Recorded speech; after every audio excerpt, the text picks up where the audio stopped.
好，这个 YT 那边的同学呢，可能跟其他地方同学不一样。我们刚多聊了30秒，但没听到也随便都好。那我觉得今天就是真的天气热昏头了，还在转圈圈呢，还在转圈圈啊！不管啦，那就先不理他。这个等一下，让我先弄一下，这个很烦的。我今天这个Facebook 已经推出去了，但是这个 YT 还在转圈圈，转太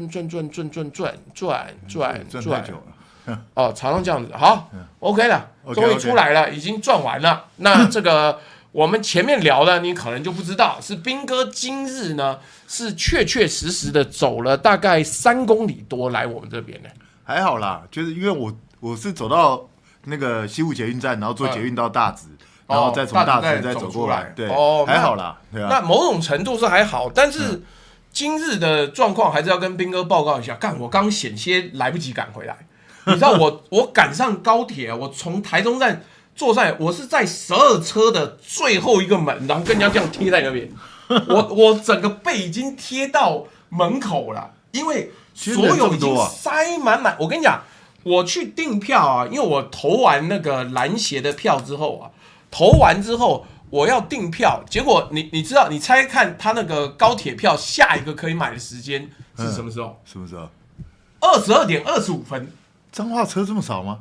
不是，彰化也买不到，然后整个台中也买不到，通通都满了，完全满了。你的什么商务舱、什么一般舱，通通都满了。今天什么日子啊？不是，我跟你讲，你现在你如果要坐高铁，礼拜天下午一定是几乎是完全没有票。是哦，对，所以我已经贴到，我差点抱住我前面那个大哥，因为实在太挤了。但是我中间要跟大家分享，因为靠那么近，对不对？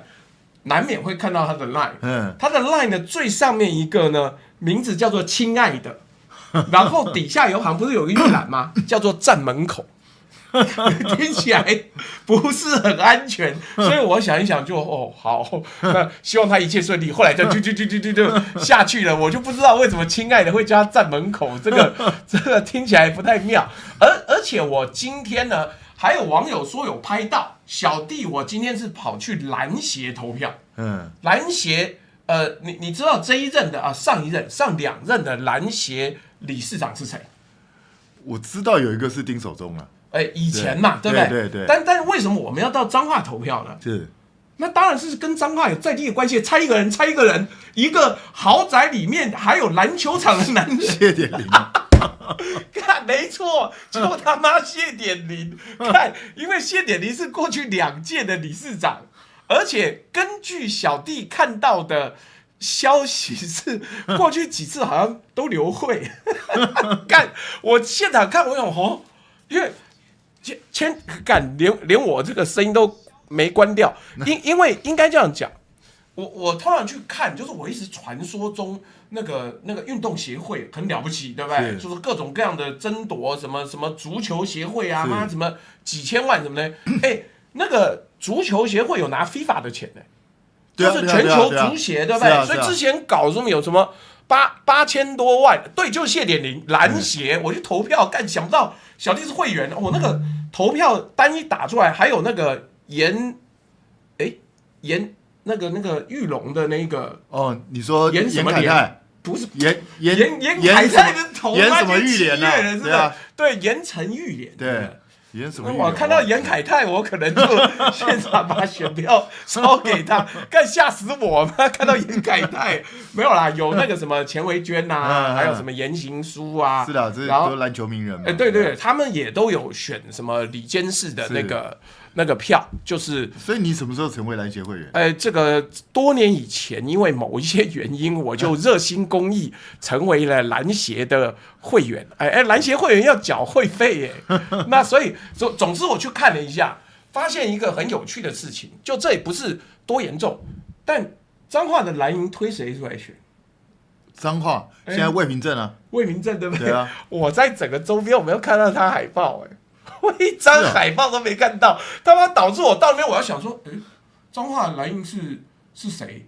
这个不知没有陈建州，没有黑人，那很妙了吧？就是大概是走空城计，准备诱敌于这个机先，而且更特别的是，你知道为什么我刚刚讲谢点林在那边很轻松自在的样子？因为活动一开始就第一个人有人提程序问题，他说：“请问为什么24年的那个会议记录没有上网公告？”今年是26年，是啊，2年了，2年，所以我们应该这样讲，果然是无为而治的一个地方，让大家看得很。所以这一切就兜得上啊！身为篮球协会会长，家里有篮球场也是很合理。他们谢家真的很狂，搞到姐姐也不出来选，弟弟也不能选。看我真的很少看到这种神风特工队式的选举模式，就是大家说要我出来，要我出来，要我承担，妈的，我就把自己弄臭，弄到你没有办法叫我，成功了，是啊，成功了，成功断绝谢依凤选的竞选之路。对啊，但我真的觉得，我看彰化这一局。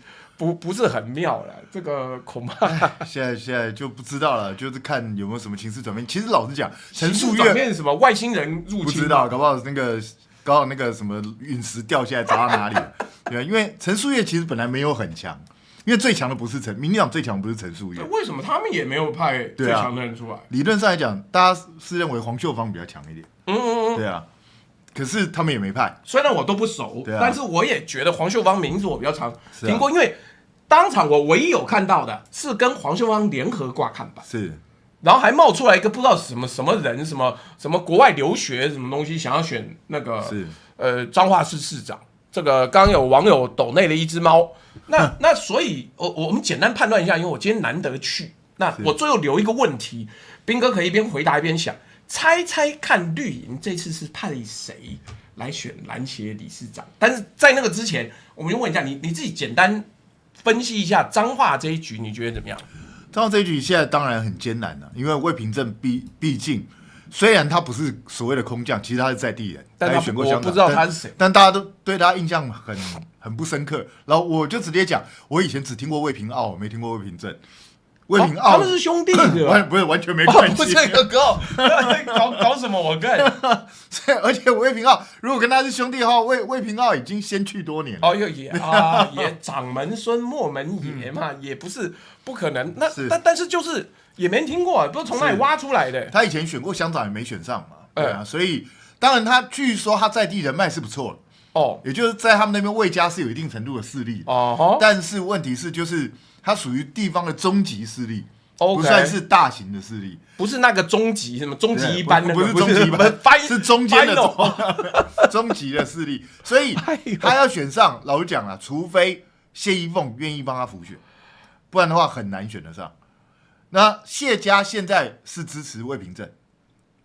谢家OK， 谢鼎口头上是不是？对，那实际上会不会支持我不知道。但是其实有人去问过谢家，因为谢家一直很担心，就是如果他们去选县长的话被查水表。那对他们谢家眼前的利益来说的话，他们其实只要一个立委一个议长就已经够了。我觉得是很够了，是，我觉得是很够。所以他们的估算是要等国民党拿回政权的时候再来选县长。是什么？是西元2122年？我不知道，可能意思就是永远不要选的。我不知道。我看这个妈，真是经典躺平妈聊这个彰化谢家，真的很经典，我真的想不通。是啊。但来，各位要不要猜一下绿营派什么人？因为篮协很有钱了，我刚看光固定资产嘛7、8千万呢。那这个各位网友也猜一下，篮协。绿营就比较有党派背景的是派绿营是派谁？彬哥要不要猜一下？有人猜童子伟，干妈鸡巴，他是知道，他知道答案。我现在一看，妈从基隆杀到彰化来选，他现在好像没出现，我没有看到他人呐、但还真是童子伟。结果他会选上吗？我问一下，我不知道，因为他妈我为了赶回来做直播，我根本投完票我就跑了，而且我投完票还他妈到3点半呢，差点来不及。但所以有没有选上我不知道啊。这个惠阳伟的伟那看你们这些人真的很坏啊。但是我是看到是童子伟吓了一跳，因为我没听说是童子伟有打篮球。你们什么时候开票？4点或4点半要投完，所以严格来讲应该已经开完票，理论上来讲应该是不会很那个。哦，是辜家选上是不是？哦，那个辜家选上，辜公仪，那是跟辜公亮有什么关系？为什么会这么大的辈分？辜公亮基金会不是他们辜家的上一辈吗？不知道奇怪，他们是按照辈分取吗？看起来啊，辜家第4代辜公仪啊，有，对啊，那个475比374。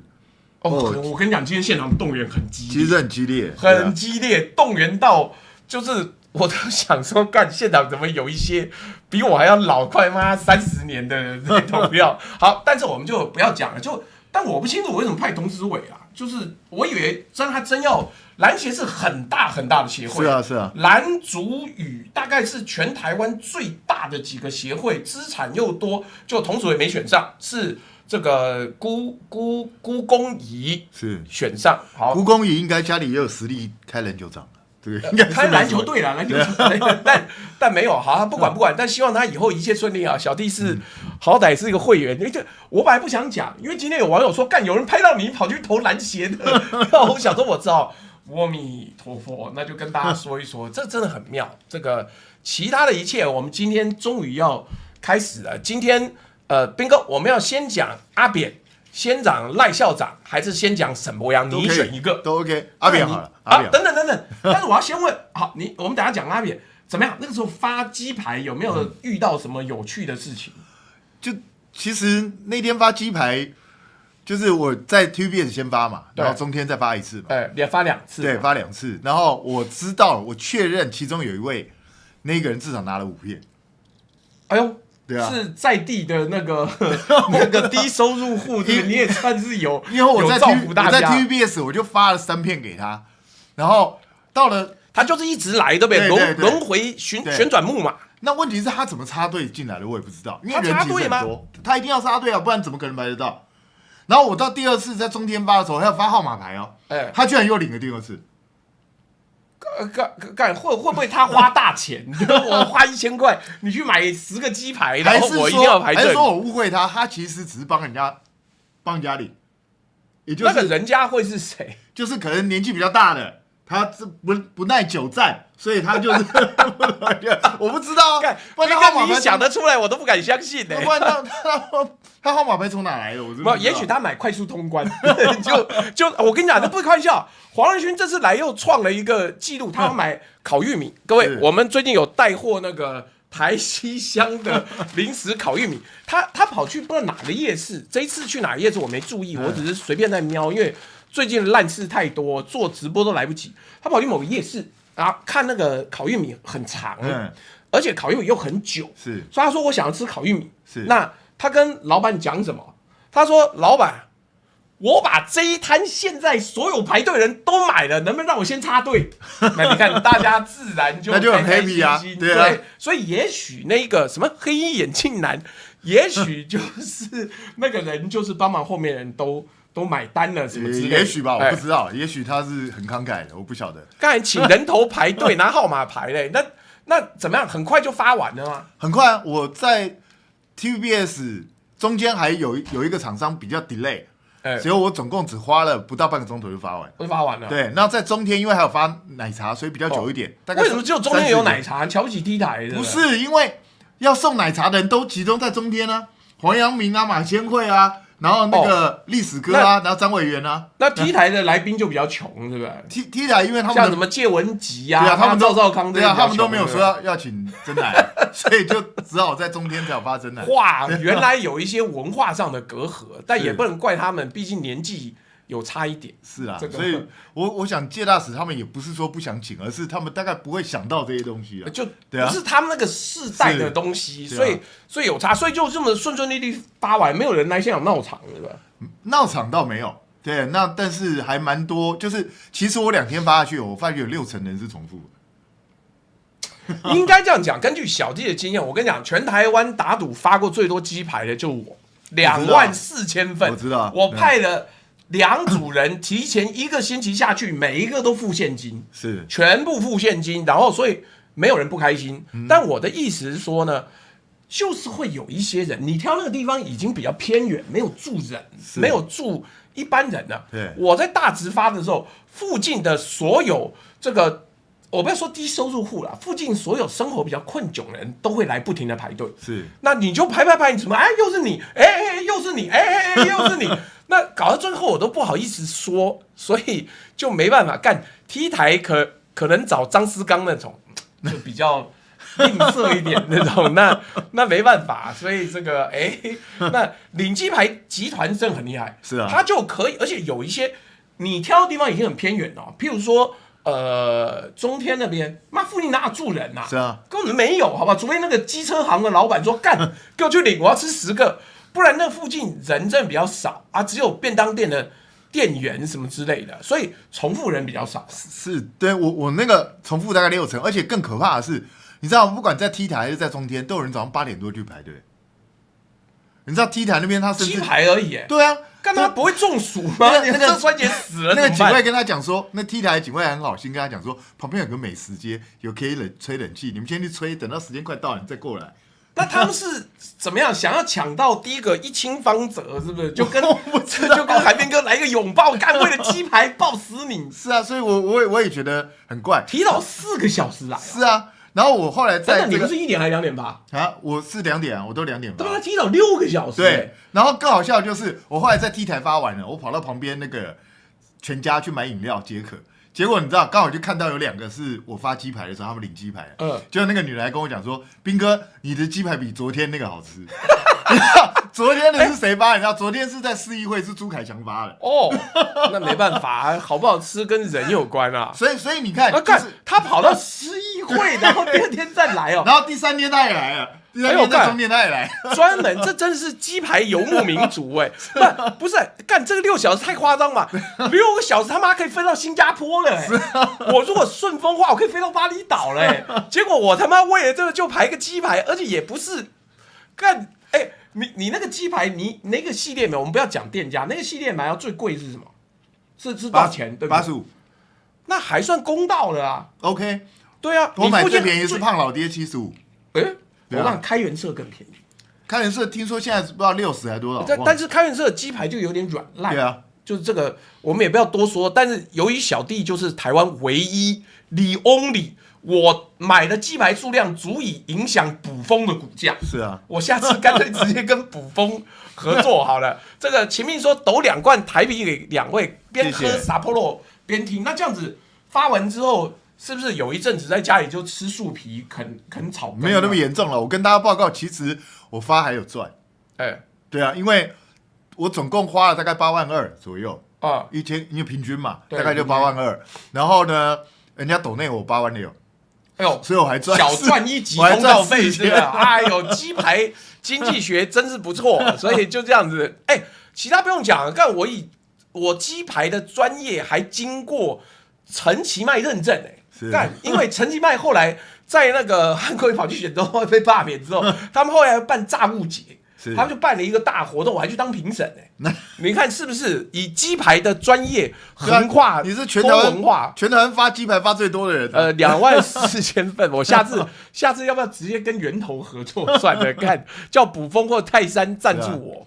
现在吃鸡排便当比吃鸡排便宜，对，我们当年就买到鸡排店。是因为有很多地方就是真没鸡排，是，然后你下午要发就做不出来，他不开店啊，对啊，所以没办法，好不好？还真的你去查，我还去过陈其迈的活动。那开元社的鸡排呢，有加特殊的酱，有些人喜欢，但就比较软，然后听说比较小，是难免，但是另外一个就派克鸡排好吃，可是。发鸡排之后，派克鸡排会排比较后面，因为当你从现场运到的时候会凉，它那个酥脆饼干型的鸡排就不适合摆太久，对，所以就像公庙发福食或是平安餐，阿公阿伯多。现在鸡排便当哪里卖90？你告诉我，你见鬼去买！妈的，一定又是中南部网友，对不对？真是的，这个派克是真的太脆啊！等，我们讲鸡排，讲了是20分钟，但我真的觉得发鸡排是好事，但是自从鸡排越来越贵之后，后来发不太起。你想一下，以现在的价格，我要发24000份，我当年有发到35块的鸡排还有这么便宜？当年有。那这个就是韩国瑜在当选之后呢，因为后来民进党就当政嘛，这个一切台湾就变成举世滔滔的幸福之地啊！我们鸡排就从35块涨到70块，涨到80块，涨到95块，现在好像听说最贵有到110啦。我听过120了。对，哦。对啊，所以如果你是现在在发鸡排，哇，你要花到200万以上。如果要发24000份，有120，发到240万啊！妈的，我都可以买一个鸡排摊下来连发1个月了。所以这个有啦，有一些奇奇怪怪的地方。你看0420医生说，台南的鸡排便当都破100了。是啊，这个什么发麦当劳50元1+1那种会省点，干这一家麦当劳也没有办法。好不好？那个一家麦当劳也做不出来啊，做不出来，啊、做不出来。我们不发猪排的，猪排是日本人吃这个猪排冻，而且你是现在赌鸡排比珍奶还不划算，就不划算了。那我觉得我将来有一天，如若有一天还有那么多钱可以买鸡排的话，下次就跟便当店订，买鸡排送饭。对不对？就大家不要排队买鸡排，你就拿一个便当走，还有配菜嘞。看这个真的是以前鸡排可以配一罐饮料，现在妈鸡排真的太贵了，太贵了，真的没办法。其实现在真奶也很贵啊，真奶很多80、100的一堆哎，真奶有到100多的了，好不好？真是的。来，我们要讨论的一件事情是，接下来要谈阿扁了。是这个彬哥已经过大风大浪，哗，但没见过阿扁现在玩网路玩的比我们还要嗨。是啊，他妈真是神人神人中的神人。阿扁其实这几年我觉得他越来越跟得上时代，甚至还超前时代。他根本就超前时代了。我跟你讲，各位。我用 AI， 我已经算用很行了，所以我用 Meta AI 啊，直接叫他去 Threads 上面爬，因为 Meta 很小气 ，Meta 不准任何除了他自己以外的 AI 去爬。我直接叫他整理图表出来，我说台湾用 Threads 的第一人政治人物是谁？干你啊，陈水扁是吗？保外就医、戴罪在身的陈水扁，而且政治人物第一个发明音图的就是他，他最棒。阿扁简直是倒退返老还童了，而且现在法务部对他所有的限制已经完全没了，已经完全不在乎。他直接去帮政治人物站台，他妈的，沈博雅还蹲在他旁边，还再发一张图，他说蹲下来一定会再站起来，什么鸡巴他跳高选手是不是？而且那个是什么凯拉格兰的参会？是啊，你记不记得凯拉格兰参会以前还限制他不能站上台？对。他们要在台阶上那个时候是什么样子？那个时候其实是就是阿扁要去站台，结果法务部就说你不能上台，对，上台，结果阿扁就故意的就站在那个台阶上，就反正我在一半呢。对啊，我没有上台，对啊，我在去上台的路上。是啊，所以阿扁那个时候还是打擦边球，他现在已经完全不打擦边球，他就真的直接上台，然后直接讲，然后直接还帮沈伯洋助选。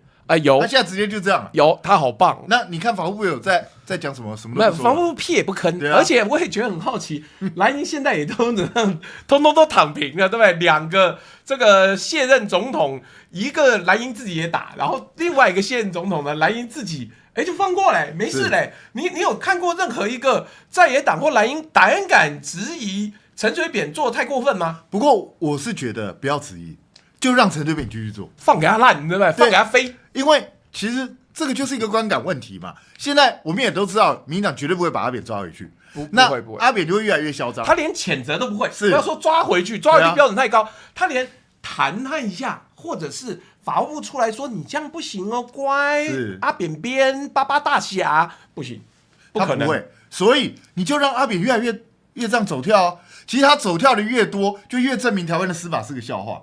那越证明台湾的司法是个笑话，你觉得中间选民还会支持民进党吗？你光看阿扁这个鬼德性，对不对？我这样讲，虽然我这个部分很想要笑开怀，但是笑着笑着就想到另外一个总统，我们等一下有机会再讲，就是这人生有的时候真是活久见，你活得够久，你他妈什么东西都看过。当年叱咤一时，清廉一生，现在妈这个火红程度跟清醒程度比不上一个贪污犯，这个真是。但没关系，不要一开始就讲这个妈伤心的事情。来，我先念一下抖内啊 ，CY 呛说等等，我已经来不及，只能尽快先支持朱大跟兵哥联手直播。奥斯卡说晚安，开心看到兵哥朱大再度合体直播，我们每一次就2周。合体一次啦，也不要太多，你们会腻嘛。秦明说抖2块台啤给各位，边喝 Sapporo 边听。NCU 11说学长加油支持你，这应该是我电机系学弟。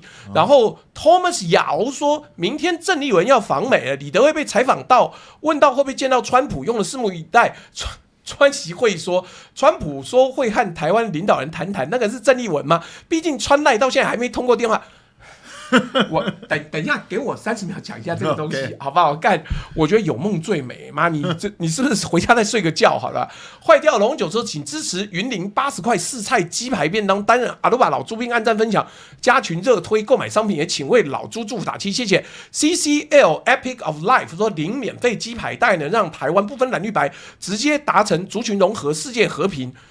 我们当年有遇过那个鸡排店老板说，我他妈不要帮韩国瑜的胜选来发鸡排，是真的有，真有，就不想赚这个钱，就不想赚这个钱，干够种，不错啊，有价值啊。但是后来好像这家店倒了，这个太够种了，就没有办法。但我们不要追究，我们不要追究。那等等，我来讲，干，我先这样讲。第一个，川普不会打给赖清德，你想都不要想。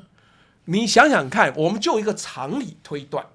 我不是我对赖校长有意见，以前川普被设计打给蔡英文之后，他恨了蔡英文，恨了台湾，恨了一辈子。是啊，每次都说台湾偷晶片，每次都会讲，因为据说2个版本里面有一个是有人拿了钱，偷偷把打给蔡英文的那个 schedule 塞在他很忙乱的 schedule 里面。是，那他就照那个 schedule 走到这边说，英文Chai Who's that? Who's her?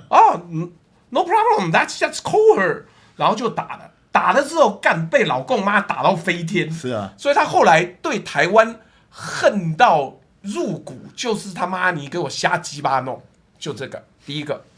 第二个，请各位看一看，当年川普打给蔡英文，跟老共之间关系势同水火，而这一次。川普跟习近平是 buddy， 怎么可能回头就说，我要打给赖清德？你想都别想，绿营还在那边瞎鸡巴讲，说什么太好了，关系实在是太好了，各，那没有，就是不是吗 ？McKinsey， 你说他是接到蔡英文电话？那屁！你以为不在 schedule 的上面的电话？你以为是妈胖老爹是不是？喂，我要订一个炸鸡头，麻烦川普来帮我接这个单。他一定要安在我跟你讲那个流程。第一个，你要排在他 schedule 上，这一段时间有外国元首祝贺，好，上面要写蔡英文，然后蔡英文要打给指定的，譬如说白宫总机或者是指定的联络官，电话才会 patch through。才会打到他那边，所以当年川普后来为什么恨死台湾？就他觉得你鸡巴，你跟我安排这个，你没跟我讲。是啊，他根本也不知道蔡英文是谁，也不知道有任何后果。你一弄他搞他第一任很为难，所以那好，等等，我最后讲完。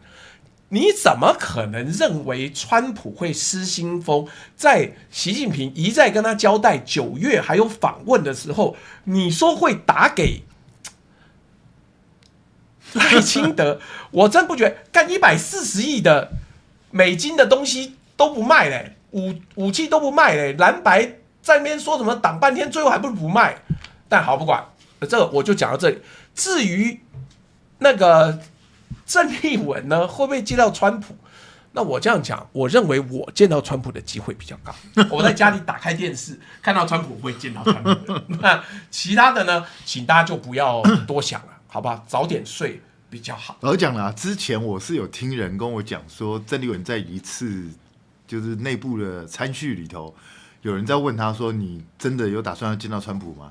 当时郑丽文是说他有40%把握，所以有人在安排这件事，但是后来就没有听他再提。所以我想应该是有安排，但是安排不到，大概就是这样。那实际上安排不到很正常啊，安排到才比较奇怪。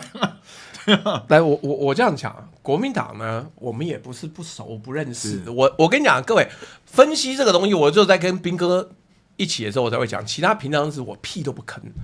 那个许玉仁这边，对，我知道。许玉仁以前是朱立伦选拔出来的不分区，对不对？我跟你讲，各位，我这边讲一个八卦，当初朱立伦选许玉仁的时候，业界那个时候他在搞科技，拿那个 TED 骗吃骗喝 TED， 所有人只有一个问题：他妈许玉仁不绿底了吗？是啊，你选一个妈崇拜蔡英文的人来你蓝营的不分区是怎样？好，果然没错，各位去看看，现在呢？现在许玉仁每天的工作就是担任研究员，狂干国民党。是啊，那你觉得国民党现在在美国有什么势力可以安排到川普？他妈，你不如说他见到外星人比较快啦，还大概率会见到川普嘞。我跟你讲，没有习近平操作或施压，这个是绝对不可能的。是啊，除非习大大打电话去，你见一下郑丽文，气死赖清德。对，他搞不好有可能，但是要拿很多东西来换，我觉得也那问题习近平干嘛干这件事？对啊，他干嘛不值得？已经见过郑丽文了啦，那好像是明天出国是吧？对，明天6月1号出国。对呀，这个还有人讲，我这样讲，你是李德维，然后人家访问到你，面子问题也要做一下，不是不可能哦，这个机会也存在。他当然要这样讲嘛，那不然你希望他讲什么？哈哈哈哈，怎么可能？干也没有，但我必须要讲，李德维除了变胖之外，我最近觉得，他突然之间变得很够种嘞。是啊，就他正面硬刚真角刀，金角刀，还有硬扛赵康哎，干整个蓝营敢这样做的人几乎是没有的哎，真妈我不知道李德维忽然之间这么了不起。其实说真的，我本来不太清楚李德维是谁，因为他就是突然之间冒出来不分区，我不知道他是谁。他是连家的人吧？对，他是连战那边的人，而且他妈是复兴小学董事长，吓我一跳，我以为你要骂人的。没错，他妈是复兴小学董事长。对，所以人家家世很屌啦，是很屌啦。但是他最近来又胖了一些，我希望他能够多减肥，好不好？这个对，就是他最近很带种，我们等下有机会还会聊到他，因为就好。但这个伤心事先不提。那彬哥你自己怎么期待郑丽文这一次的表现？因为绿营已经各种放话了，然后各种讲，连那个什么 Jamestown 那个基金会的人都狂干，说干你妈绿营的鸡巴 source 鸡巴来源骗我。这个孟佩德这次会干民进党干这么明显，我也觉得很奇怪。他显然是民进党跟他编了一个不知道什么故事，让他完全误判，然后搞了灰头土脸，所以他才这样子。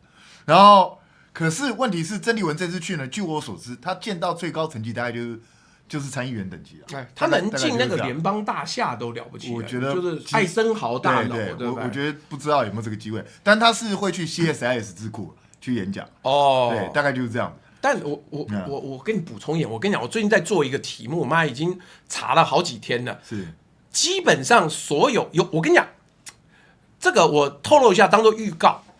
民进党呢，为什么常常遇到外国人或者外国智库给一些瞎鸡巴讲的建议？是，譬如说什么炸掉台积电Mark Simon， 你知道那个 CIA 就是黎智英的助理，你知道他讲什么？他说妈，台湾应该开放移民。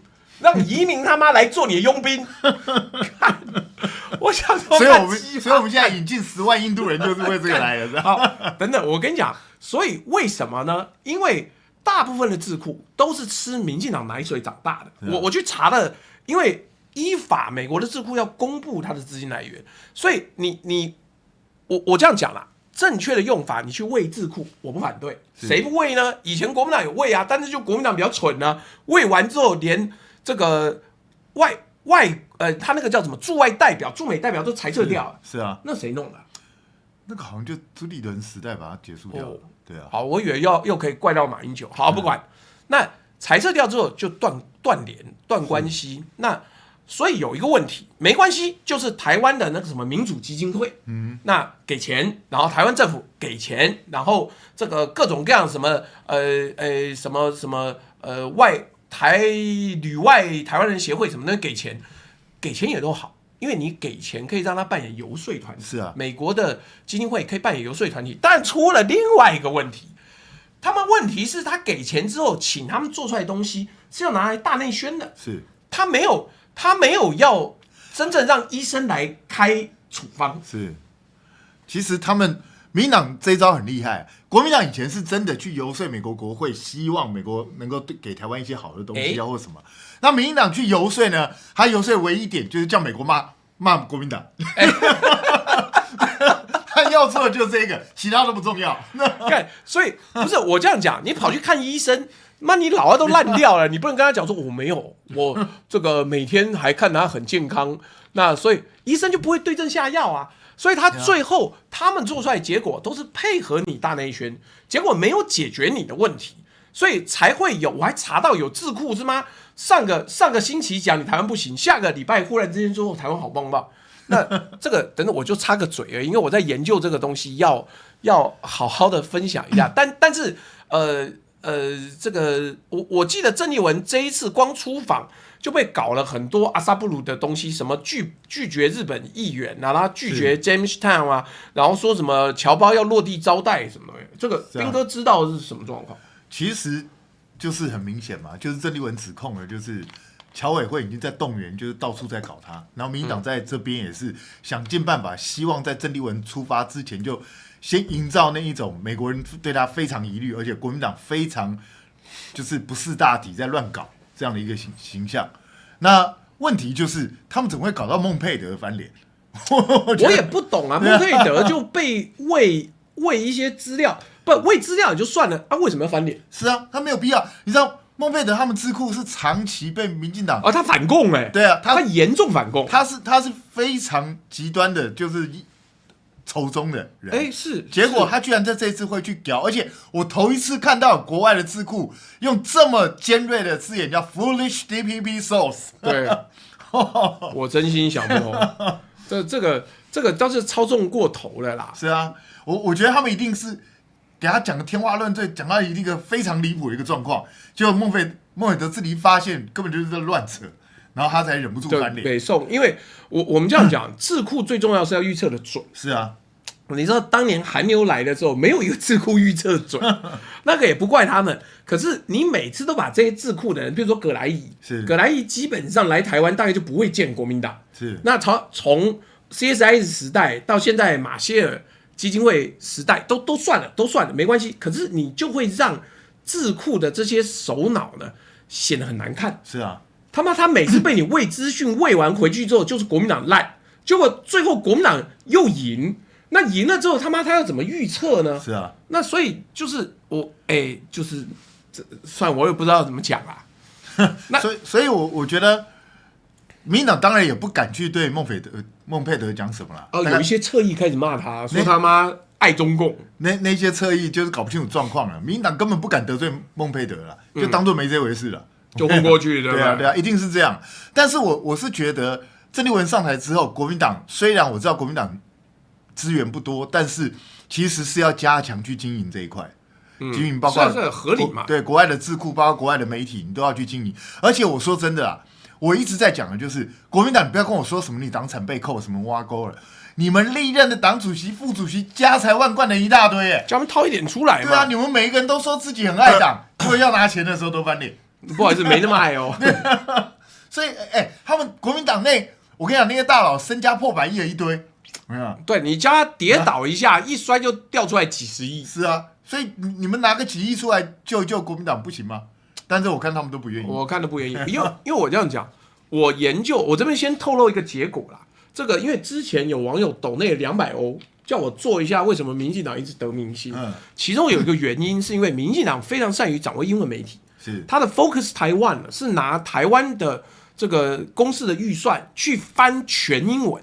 而且自由时报也很聪明，他的 Taipei Times 也是全英文。是，那所以换句话说，我只有一个状况，以我小弟的经验，你他妈花个4000块给我买 Pro 版的那个 Cloud 就可以了嘛？每天就把所有你国政智库、国政基金会所有东西全部翻成英文，然后让大家来搜。然后他们才会看到你的说法、你的东西。而这要几百亿吗？不用啊，其实没有很贵，一个月4000块而已。是啊，其实我要的也不是说你去像民进党这样给他们洗脑或干嘛，只是让这些记者能够听到一些不一样的声音而已。这对他们做新闻也是好事啊。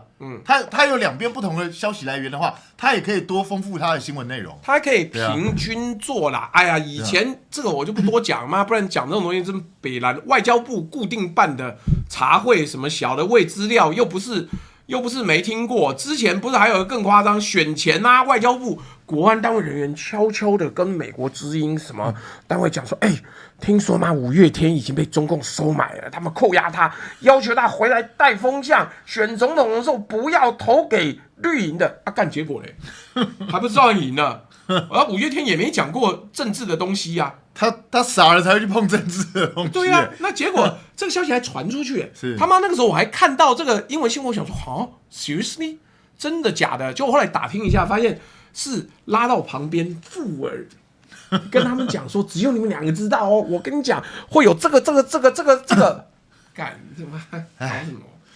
所以我觉得郑丽文这次去，我个人认为大概就是不过不失啦。听说侨界他那边就是参会的票都卖完了，所以就是反应是还不错的。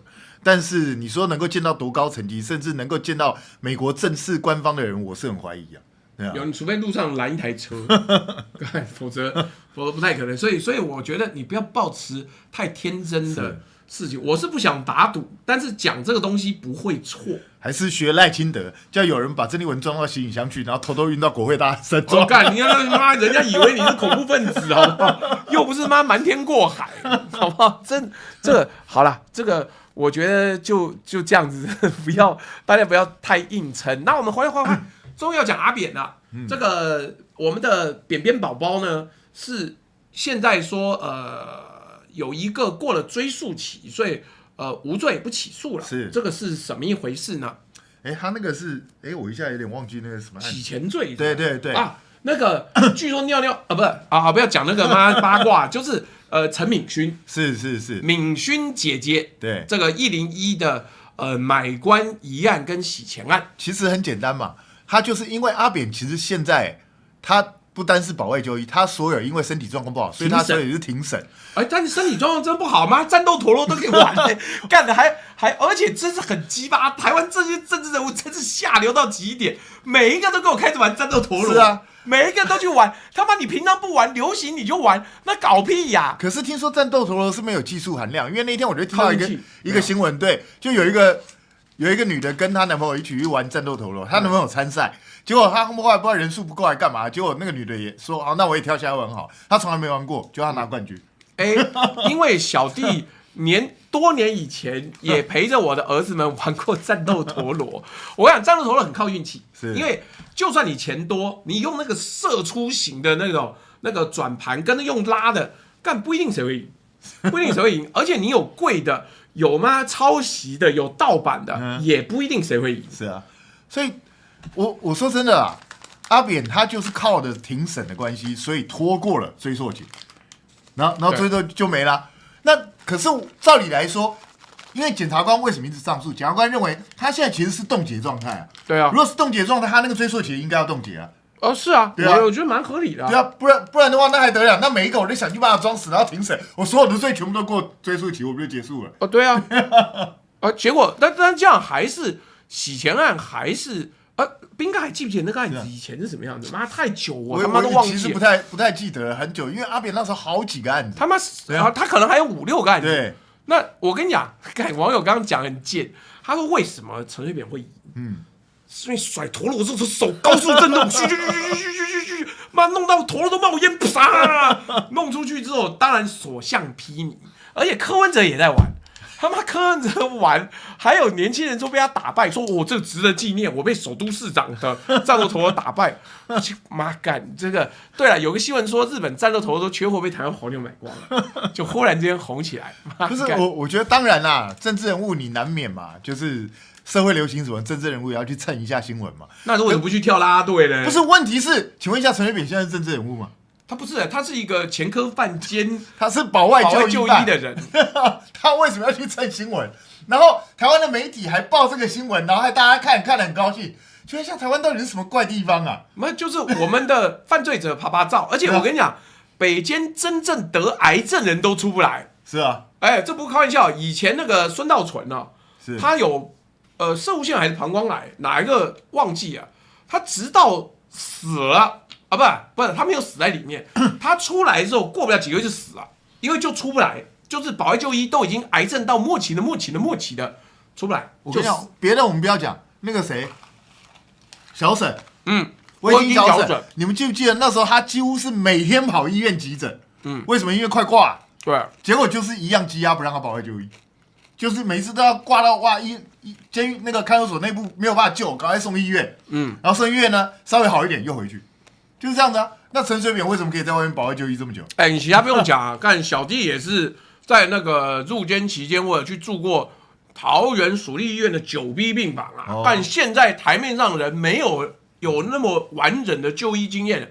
我跟你讲，那有多不舒服？没有人真的去医院就医的时候，他妈我2只脚要靠着脚镣，对啊，然后我手要靠在那个床的铁架上面。我若去洗澡或者大便。我要挂着那个脚镣走，拉一长条铁链，然后走到厕所。是啊，他妈那个绝对不舒服。然后搞了半天，威金小沈这样弄来弄去，最后还不是一样出不去。他就是我跟你讲，以刑逼供啊，就这样子啊。阿扁还跟山上优雅一起跳啦，对，干你屁呀！没有，他在他的幻想里面啊，没有办法。山上优雅还拉队第1名，对啊，1000万元汇款另案被控洗钱罪，是因为最高法院已经于2026年5月28日驳回检方上诉，认定追诉权时效已消灭，判决免诉确定。我觉得这真的很不合理了。照理来说，阿扁的所有案子现在都应该是冻结状态才对。对啊。对啊，那你如果说被他这样就拖过10号期，那阿扁再这样拖下去就全部无罪了。对啊，他就在拖啊，他就在拖个5年10年，而且是啊，还一边玩战斗陀螺，一边发出来吃。妈干，我把你关到中间，就是中间那个培德，我看你能不能发，你根本连网络都没有，好不好？那阿扁将来可以再来选总统，因为他全部都无罪啊，而且还没有10年呢。是啊，对不对？这个柯文哲可能还不行，因为他被判17年。是啊，哇！你看阿扁看到这一段，用 AI 自己生成一段，真心是这个样子。所以那接下来阿扁会怎么样呢？看他这样虎虎生风，我说我上次特别做一集，说陈水扁这样子，赖校长要担心，干阿扁还做图来笑我。我觉得阿扁是故意的。你看，他就故意，你有没有注意到阿扁故意去说沈伯洋一定会选得上，他登得越低，跳得越高啊。然后阿扁当年还输给那个连宋配输那么多，我后来不是反过来赢了？对，他最近一直在讲这些东西。你认为陈水扁会真心认为沈伯洋会赢吗？他怎么可能呢？妈，人家可是真的，我这样讲。他对政治的理解可是真心搞了那么多年的。我跟你讲，阿扁其实当年是民进党里头最有名的精算大师，他对选举超级会操盘，而且算得奇准无比。没错，对啊，那这样的人会去判断沈伯洋会有机会赢？你们都他妈忘了，所有的民调都输的时候，干2颗子弹逆转。是啊，这他妈天王老子诸葛亮在世也想不出来啊！所以阿扁现在为什么要搞这个？他不是真的认为沈伯洋会上。其实因为他就一直在捧沈伯洋嘛，他一直在捧沈伯洋。请问一下，赖清德好意思说叫法务部跟他讲说，你不能太超过。你其他不用讲，我跟你讲，这我亲身经验的。我不是做一集一直在酸说吗？干阿扁再这样弄下去，大家都开始复古，会怀疑吗？赖清德还能不能选？陈水扁出来留言说，我一定会做赖清德最好的助选员。我想说，靠，干他威龙闯天关是不是？干。宋壮师现在出来了，是啊，已经效忠到这个程度，我想我都呆了干真心。所以我跟你讲，阿扁这样子，他就很爽啊。我越是这样弄，你民进党的人会支持我，民进党的人一直支持他，所有人都不敢碰他。没有哦，对啊，没有哦，那个谁，不是林俊宪，那个郭国文好像都跑来找他直播了。是啊，现在最嗨的就是要出来找他直播，因为他流量真高，是，而且他也真的会高，他也屌，阿扁有没有用？他对凝聚同温层是非常有用，非常有用。对，但是问题是阿扁出来，我跟你保证，你拿不到中间选民的票。什么中间选民？干有一些浅绿选民，稍稍有一点年纪可能不行的。你不要看那个虚幻，我告诉你，偶像是虚幻的。我跟你讲，就很简单，就跟沈伯洋最近声量真的很高，最近声量唯一一个比他高叫马英九。哦，那当然，对，比他高一点点。那感谢金老师啊，金老师这个洗地的焦土策略。可是问题是声量高代表你会上吗？这根本是两回事，好不好？不是他们，我跟你讲，他妈都过这么多年了，分不出来。不信你去问吴子嘉，声量高有分正声量跟负声量。最简单的是你要做语义分析，你去 pass 这个资料里面有多少东西是骂他。有多少东西是真心夸赞他？而且我跟你讲，连我用 AI 到这个地步，都要做一个很麻烦的事情。我后来懒得做，是 AI 分辨不出来在酸他。是啊 ，AI 分辨不出来这个是网友在酸沈伯洋，他分辨不出来，他以为大家都在夸奖他。所以我举一个最简单的例子嘛，韩国瑜当年跟蔡英文选的时候，谁声量高？韩国瑜声量是蔡英文好几倍嘛，对啊，那结果嘞？结果蔡英文的得票率都快他2倍了。对呀、不是啦，哎呦，这个我觉得好。那阿扁接下来，因为今年要选举了，对吧？你觉得阿扁还可以扮演什么样的角色？他会不会真的站到那个台上去帮忙站台？我认为非常有，就跟你一样，你也要站沈伯洋的台啊！我也希望，不要以为大家忘记了。对啊，我也希望沈伯洋委员记得叫我去帮你站台，真的务必。对啊，因为他最近正在改人设嘛，他现在变成超级暖男。今天他不是什么，他去那个跟人家握手干嘛？结果人家那个鱼贩的鱼被他们的人撞掉，然后他下去捡鱼上来。等，这一条我很有意见。各位，那个影片我现在懒得播，因为我讲沈伯洋不讲得太认真。来，我跟大家讲，那个故事是这样子的，他带着那个烟酒嗓，王定宇刚刚很熟那个叫什么？那个颜若芳，好，颜若芳。没有什么攻击意义啊，就是颜若芳就带他去扫街，然后扫到我小时候很熟的那个大龙市场。是大龙市场已经改建，然后最近还出来，不知道谁去质询说什么大龙市场有没有什么特色？对，市场处说没有特色，这个屌。干，因为大龙市场真没有什么特色，确实没有特色了，但是你不能这样回答。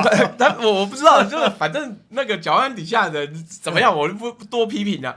我小时候都在那边上学，是我读的是明伦国小，然后另外有个国小是大龙国小，是那。大龙洞那一区呢嘛，干以前都贫民窟是啊。明伦国小就更惨，前面是承德路，然后后面是那个北淡线那时候没捷运，就是火车，是，然后空中还有飞机，所以我们在那边就学，就每天就是轰叭叭叭叭叭叭咪咪。好，那而且学校旁边最大的店是棺材店，你看我们就这样读6年，好，不管，所以大龙洞那边的确它那个改建没有什么特色，好，是，于是。颜若芳怎么会搬到那边去啊？他是那边中山大同啊。哦，大同那大同区，好，我想说前一阵子母亲节我还看到颜若芳嘞，那来，所以他就拉着那个沈伯洋的手，拉，然后来拜票，然后沈伯洋说谢谢，就呼啾那个鱼贩呢，他就是有一鱼碟比较高，呼啾一声那个鱼就掉地上了。是啊，好，我们伯洋兄，因为我看到的是那篇文章，我想说干这么了不起。文章夸奖说：“哇靠，沈伯洋真太够意思了！他看到鱼贩鱼掉地上了，他也不嫌脏，也不嫌腥，非常认真的呢，就去把那个鱼捧起来了，然后再把它放回胎位上。你像蒋万安怎么会这样做呢？果然沈伯洋是一个暖男，是我们市长最好的候选人。然后呢，他后面跟下一个人握手的时候，还在身上擦一擦，怕那个水这个。”沾到别的地方，但是等等，就都马得过来塞干，这个是我难得看到越想越不对的一个新闻。你都已经掉到地上了，是啊，然后沾了。各位传统市场或是改建新市场，那地是脏的，是啊，他妈前面有一个人还在那边踩过去，然后你鱼掉到地上，然后你把它捧起来。他直接跌回那个鱼上面，他妈你原来鱼已经脏一条鱼。现在是整一堆鱼都脏掉。正常有大脑的人应该把那个鱼拿给摊贩老板说，让他去洗一洗，慢慢去洗一洗。没有，他就直接丢回去了。然后青鸟还在人家干，太太棒了，推己及人，人民爱物啊！干，真是一个难得。不是，问题是那个鱼也是他的人碰掉的，而且还没完，依法是要处罚的是啊，你把掉在地上的东西直接放回摊位上，看妈吓死人！这个其实正常应该怎么做？你知道？他说老板，这个鱼脏了，你要不要冲一下？那顺便有没有水我也冲一下。对啊，应该要这样做才对，不是吗？或者是如果野肉方看清楚的话，说就像当年定鱼委员一样，让我倒个水帮你冲冲手，也把鱼洗一下，好不好？再把它放回去，手上不要有腥味哦。那这就算了，结果妈拿这个毫无尝试，显然没有在市场买过东西，你他妈把市场东西弄到地上，你要交给老板，他妈把它推回摊位上。其实我老实讲，真正的暖男是什么？你知道？那个鱼被你碰到地上是吧？老板买下来，这条鱼我的就好了嘛，对不对？还放回去。看网友还说：“这就是鱼与熊掌不能兼得。”明明就兼得啊！那熊掌不是抓了鱼吗？烂透了！而且还有网友讲，看我觉得沈伯洋这天生妈笑点男。沈伯洋他说那熊不是本来就把鱼拍到岸上吗？所以他说的是这个，对啊，一级主要技术是说，按照民进党拜票 SOP， 你知道市场拜票很多政治人物最怕，是啊，因为他助理在旁边都要掏钱，对啊，那老板就会说，恭喜你什么动蒜，他送一把蒜。操妈！你要把整把蒜买下来？当然，不然你要不然要接受馈赠吗？而且更重要的是，难道你能说我不要动蒜吗？是啊，我不要蒜苗，不给我。因为你知道，他如果没付钱的话，现在一把蒜绝对超过30块。对，那就变收受贿赂，收受这个人民的买票。不是，这是到底干嘛？你把这个东西吹成这个样子，干我现场看都傻了。民党人难道不会觉得现在很逆风吗？什么东西都要？你小时候只有那个班上的坏学生才会去市场把那东西弄掉之后，把它丢回摊位上面呢？不是，而且我觉得他要去炒作什么，他蹲在这个阿扁身边怎么样，很受教什么。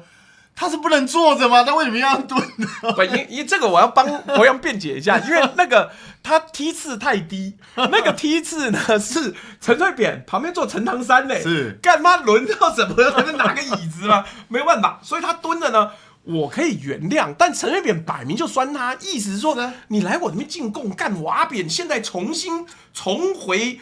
这个绿营国师了，你以前冷落我都不敢靠近人，现在连博洋都要来靠我了。而且我觉得阿扁其实是故意在弄他，然后沈伯洋大家还真心以为阿扁在帮他，我就觉得真的很好笑。而且大家没有注意到吗？沈伯洋现在不敢碰曹兴诚你们没注意到吗？曹兴诚消失曹兴诚最近好像没讲话，对吧？因为他大概已经吸取到去年大罢免的教训，他发觉曹兴诚是个票房毒药。吸取到吗？曹兴诚的裸照是不是？干，网友讲没错，为什么不选黄仁勋？这条鱼我买单，这条鱼摆回去，本来就是通通送回河里去放生呐。所以我就觉得这叫很瞎。你看他前2天在那边装穷，他的钱都拿去买台积电，所以存款只剩18万。你等等，他有说台积电那一段吗？你不知道吗？那我不够跟沈伯洋，他怎么说？他是先讲说。他现在存款一度只剩18万，就人家问他说：“那你存款为什么18万？”他说：“因为有一阵子蓝白都在凑台积电，所以我就花钱去买了台积电，所以我只剩18万。”那他妈的现在多少钱？干，等，涨很多对啊，所以你根本在赚钱，你在讲什么？讲你不很穷？那更好笑的是，这2天那个吴佩益跟那个黄捷还接到昌巴，就他们在那个开直播，他们因为都去上节目，然后他们2个就。萨布鲁250乱问，然后就问，居然问出来沈伯洋1年玩手游氪金几十万几十万哦，各位，氪金要氪到几十万，你要多么的非洲人才会怎么抽都抽不中。是啊，所以我就觉得，其实我跟你讲，第一个他自己有钱，他愿意氪金，那是他家的事。他也氪得起人家5分埔大地主，不是吗？对，那他到底有钱没钱呢？不是，所以第一个他很有钱，他根本就不穷嘛。那第二个更重要的是什么？他平常说他什么很认真在研究啊，认知作战啊，研究什么课题啊，研究法案，屁！他大部分时间都在打手游啊，不然你要怎么花几十万？玩手游氪金要时间呢？难道氪到几十万开什么玩笑？几十万了不起？现在哪有那么那么贵的，除非是很冷门，什么剑娘啊，或者是马娘什么之类的。是啊，而且我后来去查，因为我对手游不太了解，他们居然这种叫做大课长而已，还有神级课长，一年可以课上千万的。哎，等等，网友讲了，PTT 有挖出来在课战斗女子学员，真假的？这不是吗？好，哎，我跟你讲，这讲到课长，我补充一下，我以前有朋友在一间游戏公司，他们说啊，这个游戏公司的某一款游戏，他不需要多少人玩，他就养了20个大课长，够了，每个月收入超过1000万新台币。纯课长的氪金哦，所以这些课长呢来台北，他们就招待他去那个吃好的，吃米其林，然后KTV 唱歌。如果课长有意愿的话，还可以带他们去这个某地的8楼，在那边好好享受一下。真有这样子，真有这种纯靠氪金的参屌啊！他反正就有钱，他根本都不在乎，然后就随便氪，他20个人就可以养一个游戏啊！等一下，网友说真不唬烂哦，他有自介，干战斗女子学员到底是什么游戏？怎么听？我没有玩过，听起来很像以前那种脱衣麻将。对啊，怎么会这样？干，你帮我查一下好不好？这个到底战斗女子学员是什么小啊？我真不知道。好，但我的意思说，今天我们要笑的原因是因为他人设也改变太快了啦。是啊，他原来讲说什么？因为他不知道，就是他跟台北在地关系很多，所以其实一查，原来他是5分埔的大地主，爸爸还做过保甲。哎，不是，爸爸太久了，祖父做过保甲。是，那是怎么样？那不是他人设现在到底是什么？对他到底希望我们认为他是什么人？我就不知道啊！一下暖男，一下又氪金又宅男，然后一下怎样怎样。可是问题是我觉得很好笑的就是，其实他真的很有钱。他那时候不是念尔湾吗？尔湾分校。Irvine 对 Irvine。结果呢，他在那边可以一个人住2层楼的房子。Irvine 哦。对啊 ，Irvine 是很 UC Irvine 对，是很贵的地方。University of California Irvine 尔湾分校。是，所以他很有钱呢。我跟你讲，他们夫妻2个现在账面上的资产有申报了1500万，我跟你保证绝对不止这个数字。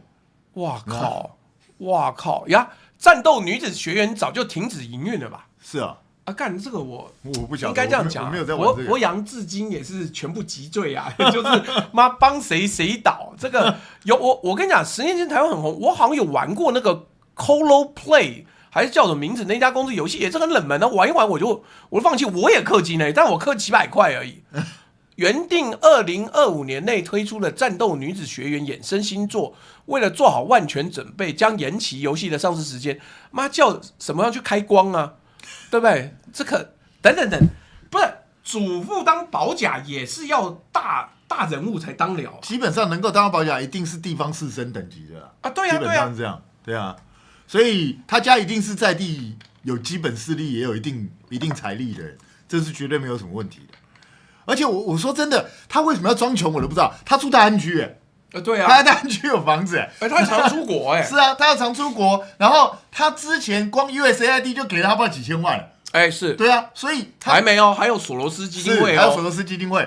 他这几年，他之前又是补习班名师，他到底要怎么穷啊？不是。这个网友说游戏图片载在群组，但我问一下，我真心已经很多年没遇到过民进党的执政，这个就执政党执政以后呢，有人说我很穷，所以我要贷款，对200万才能选。不是他讲的最瞎的就是，他说他本来还担心200万贷不下来，他为什么会贷不下来？你是执政党的立委，而且是现任的。然后你家又很有钱，请问一下，贷个200万算什么？为什么会贷不下来？这什么游戏啊？网友说是这个游戏战斗女子学员，但我没有看到女子啊，我看到算不管。但我的意思说，不可能，我根本没办法相信说，执政党现在还可以卖穷。是啊，你是执政党，干我跟你讲，选一个台北市长要几亿都有可能当然有可能啊。对啊，那是韩国瑜。这个当年2018年选那个高雄市长的时候，他那时候募了1亿多，很多人说哇，韩国瑜你不是庶民吗？怎么会1亿多？1亿多选个市长很多吗？我跟你讲啊，基本上高雄那边可能要到5-6亿。对啊，老实讲，韩国瑜那年申报1亿多，陈其迈也申报1亿多。我跟你保证，陈其迈花的至少是韩国瑜的3-4倍。说3-4倍太客气，我认为5倍以上。对啊，因为你光去看板差多少，你就知道。你其他不用讲，妈，韩国瑜选总统的时候，他的那个代理人多么屌，妈的广告下到3立去。是啊，听说3立当年的业绩本来达不到的，就因为他下了广告3立，然后3立接，然后钱就给他砸下去，多开心啊！我当时我记得蔡旺旺请吃饭的时候，我还跟蔡旺旺讲，我说旺董啊，你们都免费在帮韩国瑜宣传，你知道人家广告下3立？对啊，3立后来还是因为海董发现的，海董说偶尔看一下说干了啊，怎么有韩国瑜在我频道？你给我停，叫业务去给我退钱。看这是不是？林嘉欣又说了，为什么韩国瑜花那么多我都没赚到？因为人家不想给你，好不好？然后林嘉欣这个当年也被人家拱出来去选立委。对啊，林嘉欣至少花我估计有500到1000吧，应该吧？即使他那样子，我讲实话，我没有。他那时候算很佛系的选举。我觉得应该这样讲，他这个人设到底是什么小？就是没有执政党的人选台北市，然后跟大家讲说他很穷，所以他要去贷款200万。妈，200万你连5个看板都买不到。我告诉大家，他贷那200万干什么？你知道？那200万只是为了先期这段时间的讨论一些基本的费用。然后呢，他现在已经准备开放政治现金专户，对不对？对啊，他还要让比他穷的人抖内给他。对，我跟你保证，他这200万这一段时间花费，他最后都会把它报掉。他那200万他不会自己出的，你放心好。那不是啊，一个5分埔的地主，祖父当保甲，然后又很有钱，一年氪金氪几十万。那妈青鸟自己都是社会底层，很多是便利商店店员，或者是送外卖。我没有瞧不起他们，但很多青鸟就是这种人，再不然就开一个不赚钱的什么咖啡店什么小的。那他们为什么要抖内给一个比他们有钱多的人这个一年可以氪金几十万去玩游戏？这就是我不懂的啊！你看蔡英文家里很有钱，应该这个绝对不是什么谎言，一定是事实嘛。然后当初蔡英文那个什么小猪铺满，什么一堆人去抖，大家不觉得很奇怪？明明这家伙比你有钱多了，结果你去抖内给他，这不是很奇怪吗？想不通。对啊，我的意思说，每一个人竞选的时候都说谎，这我可以理解。就是你反正都骗人，有没有？陈其迈以前就我是你爸爸啦，那结果后来变成一个摸猫暖男，就算了，这个。那谁帮他想一个卖穷有效的一个逻辑？我真的听不出来。而且他以前每个东西都赚钱呢。是啊，他还卖课程、卖急救包、卖种菜，然后各种各样的赚钱。国外也给他钱，索罗斯的基金会也给他钱，他还有钱跑去立陶宛开会。那青鸟都氪不了金了，你怎么支持一个大课长？妈干，这个是天地逆转吧？所以我就觉得不是。你要设定一个形象，你就全部都讲那个形象的东西啊。他又不是他今天讲这样，明天讲那样，后天讲那样，你到底要干什么？我实在搞不太懂。我跟你讲，因为他那个形象也许有效，就是他瞎鸡巴讲的次数太多了，已经多到他上节目说我会解那个塔罗牌。对啊，然后还叫那个什么，当时说导播帮我录下来，你看他怎么解那个塔罗牌。但就我说，他解那都错的，敢瞎鸡巴讲。那你要教他装穷，你也要就是给一个连结的模式啊，怎么变这样？怎么变装穷？我觉得他很瞎。就我那天听到他说他会解塔罗牌的时候，那我就很想问啊。那你去年没有帮大罢免算一算会怎么样吗？没有哦，算不准哦，各位，所以算不准哦。你去年大罢免搞成这样子，你现在还好意思跟我讲你算得很准，你有病啊？谁会相信？我真的不知道。而且我这样讲，彬哥，我们就老实话讲一下，以前林佳龙、以前谢长廷都有选台北市长，以前忘了他叫什么陈什么东西。陈时中也有选台北市长，姚文智也选过，这些人花钱都不手软的呢。而且确实也花了很多钱。我跟你讲，选一个台北市长，你最保守，估计都要1亿多了。我跟你保证，对啊，实际上不止啊，实际上不止。对啊，那这不是？那你到底要？那为什么要做这样子的东西？他大罢免，你将军百战声名裂，没有听过吗？你每一场仗都打到最后，人家你满脸血污，满身都是这种过去的痕迹了，怎么会找他呀？我是觉得民进党选沈伯洋就是有点死马当活马医的味道。反正他们会觉得说，至少不管怎么样，沈伯洋会带风向，然后他自己会自带流量话题，所以就会变成很多人都会关注在他这个地方。那民进党可能觉得这样不错吧，可能至少对凝聚同温层有帮助。可是现在暐瀚不是讲吗？说他至少50万票，我以为你不提他了，结果看我黄暐瀚很厉害，来了，你继续讲。其实我跟你讲，我觉得很多人去骂黄暐瀚说什么你在讲什么，他拿了什么50万票什么，其实请大家注意一下，50万票又不会当选。你不要说不会当选，50万票是低标。是啊，拜托，如果沈伯洋拿50万票，那就表示蒋万至少拿70几万票，最少。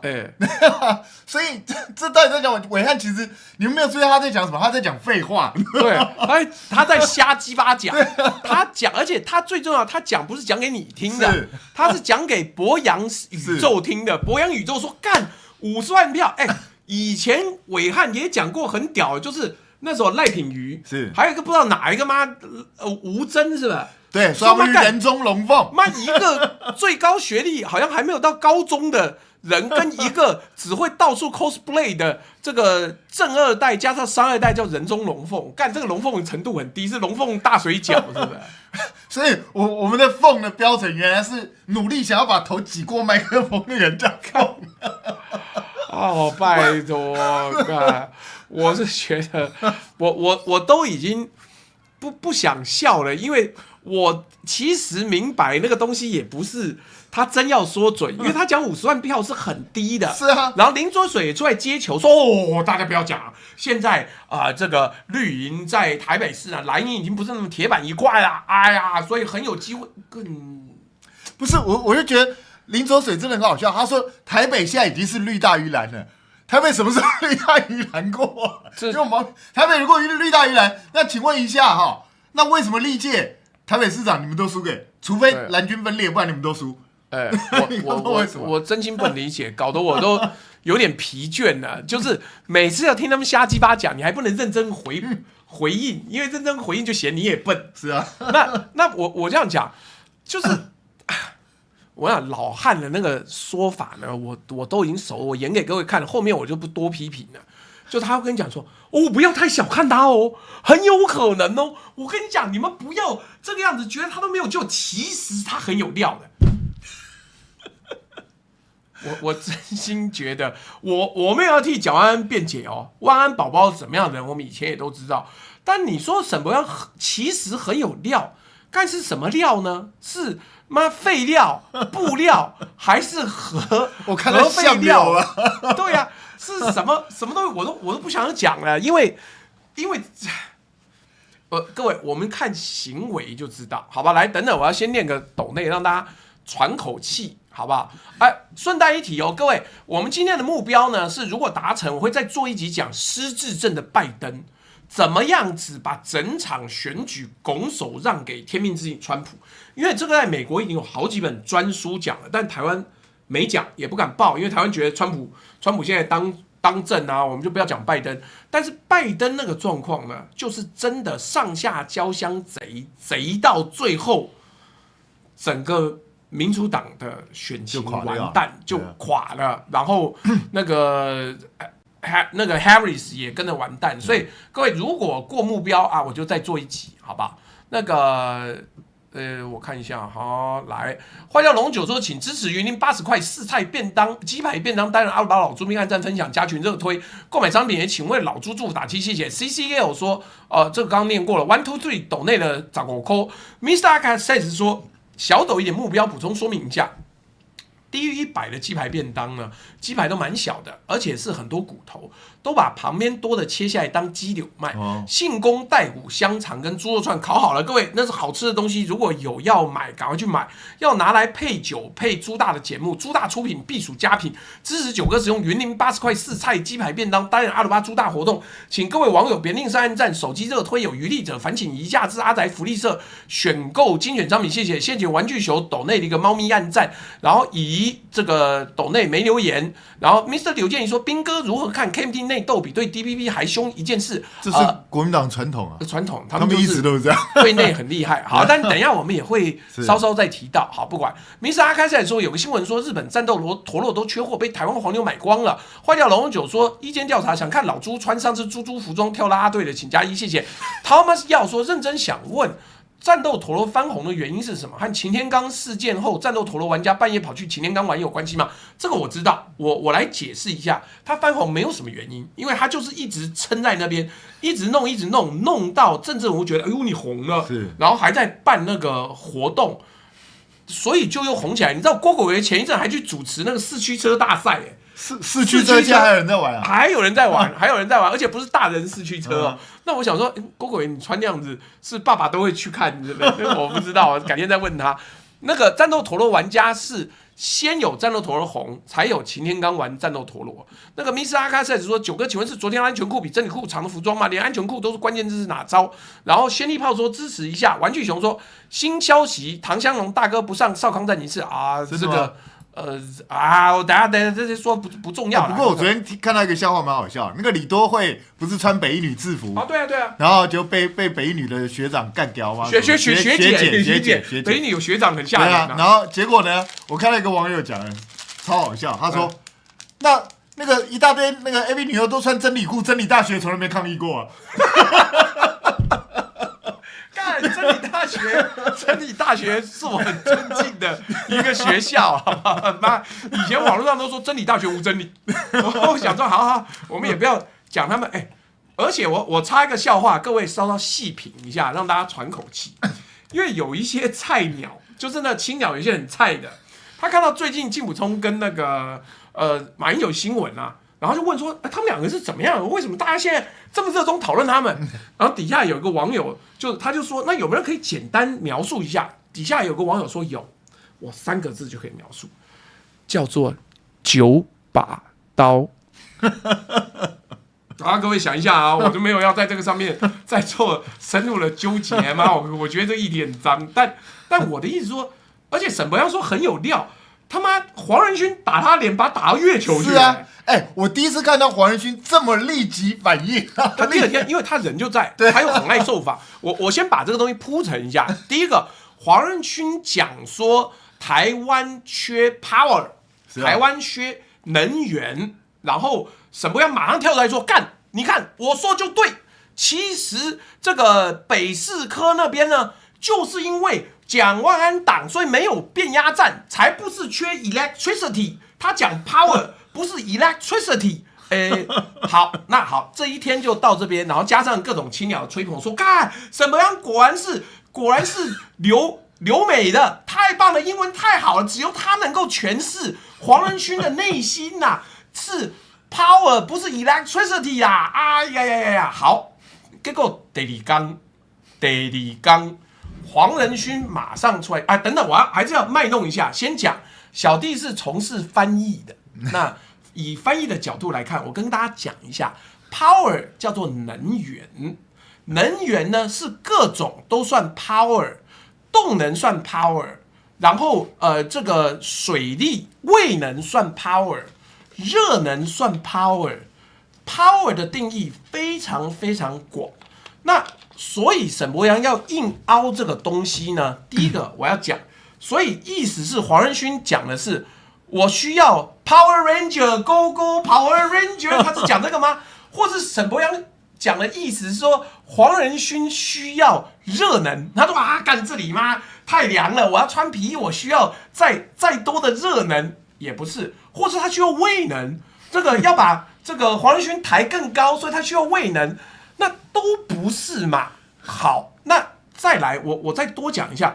第二天马上黄仁勋就讲，No, I mean electricity。而且他讲不止一次。台北 needs electricity。对啊，彬哥这怎么样呢？那我觉得那天黄仁勋是故意的，他那天 electricity 至少讲了5-6遍，他一直不断的重复，我就是要电力嘛，你喜欢的话，他就这样干啊。然后你知道吗？沈伯洋也高招啊，厉害，因为记者马上就问沈伯洋，人家今天就说 electricity， 你怎么办？结果他说啊，其实重点还是在变电所。他就完全不去跟你扯这些，不是我就觉得他一直强调变电所，强调的很可笑。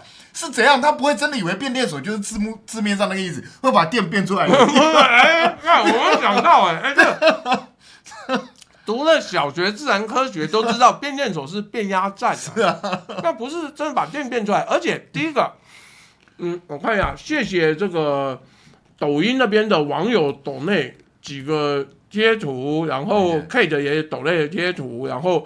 走火烧老二小跟布鲁斯都有抖内，还有处理能源法制化等等等等。来，可是我的意思是，第一个，身为一个电机系毕业男人，是那我要讲的是，变压站或是变电站呢，是把能源从特高压变成中低压，然后或者是变成你的房间家里面能够用的那种电压的那个变电站。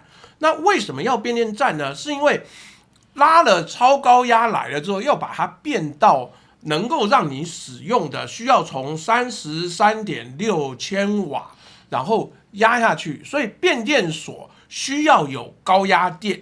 那怎么会讲到没有变电所就没有电了呢？其实变电所就是变压器啊，基本上就是这样。因为你一般你要高压才能够传输嘛，没错，对啊，那你传输过来，你那么高压，你家里没办法用嘛，你家里电器全部炸掉，对啊，所以它就要不断的降压，它用线圈不断把它降，没错，降到变成110伏特，你才可以用，就是这样子而已啊。所以这个问题是，其实他一直在讲说，哇，这个都是我在主张，所以变电所终于出来，说你台北市政府延宕1年多，延宕的从来就不是台北市政府。我跟你讲，为什么你知道？因为台北市政府早就预留那块地在那儿。是啊，因为我在这边规划北市科学园区嘛，所以我当然要留变电所的地方，不然没电搞个屁啊，什么都不用玩了。那所以那个变电所的地早就预留了。那为什么一直没建？理由很简单，第一个，那个时候北市科都是空的啊。请问要建什么？不是第一个，北市科那个时候呢，他妈只有星光，好吗？星光是要怎么？我要盖一个超高压银行。是啊，你我要盖一个超高压人寿。他居然说北市科台北市政府这个耽误了20多年，你神经病！那时候那边是一块荒地，我那边建个变电所干嘛？你有毛病吗？然后最近为什么延宕1年？是因为去年开始大家知道有需求了，因为北市科要建，然后这个时候台北市政府因为根据台北市政府的都市规划。因为为了第一个嘛，就是市民的观感，还有为了安全的问题，他希望你建地下。对，那台电就知道你要建地下，我要花很多钱啊，因为地下可能要挖到5层去，而且台电表面上理由说怕淹水，这个有点扯了。他妈，如果那边淹水，整个关渡平原毁于一旦，好吗？是啊，那边会淹水，那请问一下，那边都高科技公司不是跟着一起淹？他不在乎，所以我就觉得那个是鬼扯了。他主要是为了省钱啊，而且时间也可以比较短。你挖地基一定比较久，对啊，当然。所以后来就是扯，延了1年，结果呢，那一天台北市政府就说好吧，那大家各让一半。就后来同意的是什么？你知道？也就是不像原来规划的挖地下5层，但是规定变压器还是要放在地下室，不要露在那个，不要露在外面，它有电磁波，就是这样子，就达成了和解。其实事情就这么简单。那这整个过程当中呢，吴思瑶也没有帮忙，沈伯洋也没有帮忙，吴佩仪也没有帮忙，这些人就是每天在乱整而已。然后结果台北市政府跟台电达成协议之后，他们居然说，你看都是我的努力，变电所还这样好。我真的服了这些人啊！这没有，就是怎么说呢？我先讲，我记得有一个规范，我现在一边用 AI 查，你看还有说变电所依电压等级区分为超高压变电所，将345千伏的电降压成161千伏，一次变电所将161千伏的电降至69千伏，二次变电所将69千伏的电降压至22或11千伏，一次配电变电所将161千伏的电降压成22或11千伏，一般变电所是500千伏转35千伏，变压器是35千伏转380千伏。那这个有一个大的问题，好，来，我这样讲，我们先就事论事，我把这个事情都解释完。第一个，实际上 Elon Musk 我们前天做了一集 ，Elon Musk 现在在抱怨，变压器的英文叫做 transformer， 就是变形金刚同一个字。Elon Musk 在抱怨。真正做超高压变压器的所有的材质都在中国，对，大量的产量都在中国，而现在美国连拿来做变压器的变压器都不够了，是因为它工厂需要超高压，对，而它没有变压器，连它的储能啊，连它的 AI 厂都没有了，所以他在抱怨这个。现在所有的原料跟这个技术全部掌握在中国上面，对，而且中国还开始限制出口，来。等等，我就要讲了。来，经济部跟台电在2024年公开确认，针对特定高耗能产业所实施的，干我这边不禁要讲，妈在野党是纸糊的，是不是？这个东西我都记得，但你没有一个在野党出来讲。来，我讲了。2024年，经济部跟台电针对特定高耗能产业，这个特定高耗能产业是极度吃电的 AI 或云端数据中心。那好。它的精准规定叫什么？我念给各位听：桃园含以北地区不再核准供电给用电量5 megawatt 千瓦以上的大型资料中心 data center 跟数据中心都一样。这项政策针对的就是 AI 跟云端建设啦。那好，桃园以北地区你看很妙，为什么桃园以北地区为什么不是这个高雄以北呢？原因很简单，因为哪里执政是蓝营，蓝营就不给你。所以5 megawatt 等于有多大呢？大概也等于台北车站旁台湾第5高楼星光摩天大楼的整栋总用电量，可供2500户到3500户普通家庭使用。像是辉达 NVIDIA 在高雄设置的超级电脑 Taipei One， 干妈青鸟有种去干黄仁勋啊！他在高雄设一个超级电脑叫 Taipei One 妈还不翻脸来？那用电量是多少 ？7.68 megawatt， 比你台北的好。那我这样讲，第一个，那所以不能有这么高耗电量的 data center， 那是妈经济部规定啊。沈伯洋是怎么样？睡饱了忘记了，是不是？而蒋万安宝宝跟他的团队也没有人会回击耶，这到底怎么样？对啊，所以我其实那个事情，他当初经济部这个规定出来的时候，曾经闹过一阵子。有，我那时候骂过好一阵子。对，但是后来蓝营的人好像就忘了这件事。对，我后来就去北监了，蓝营没有在追，但我也管不了了啦。但这都很严重啦。但是其实这个极度不公平，为什么？他的理由是说，因为北部发电量不够。所以呢，因为每年缺200亿度，所以他现在已经没有办法在北部再建。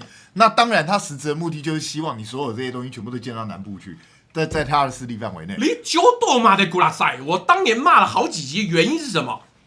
他妈，请问一下，核一在哪里？是啊，核二在哪里？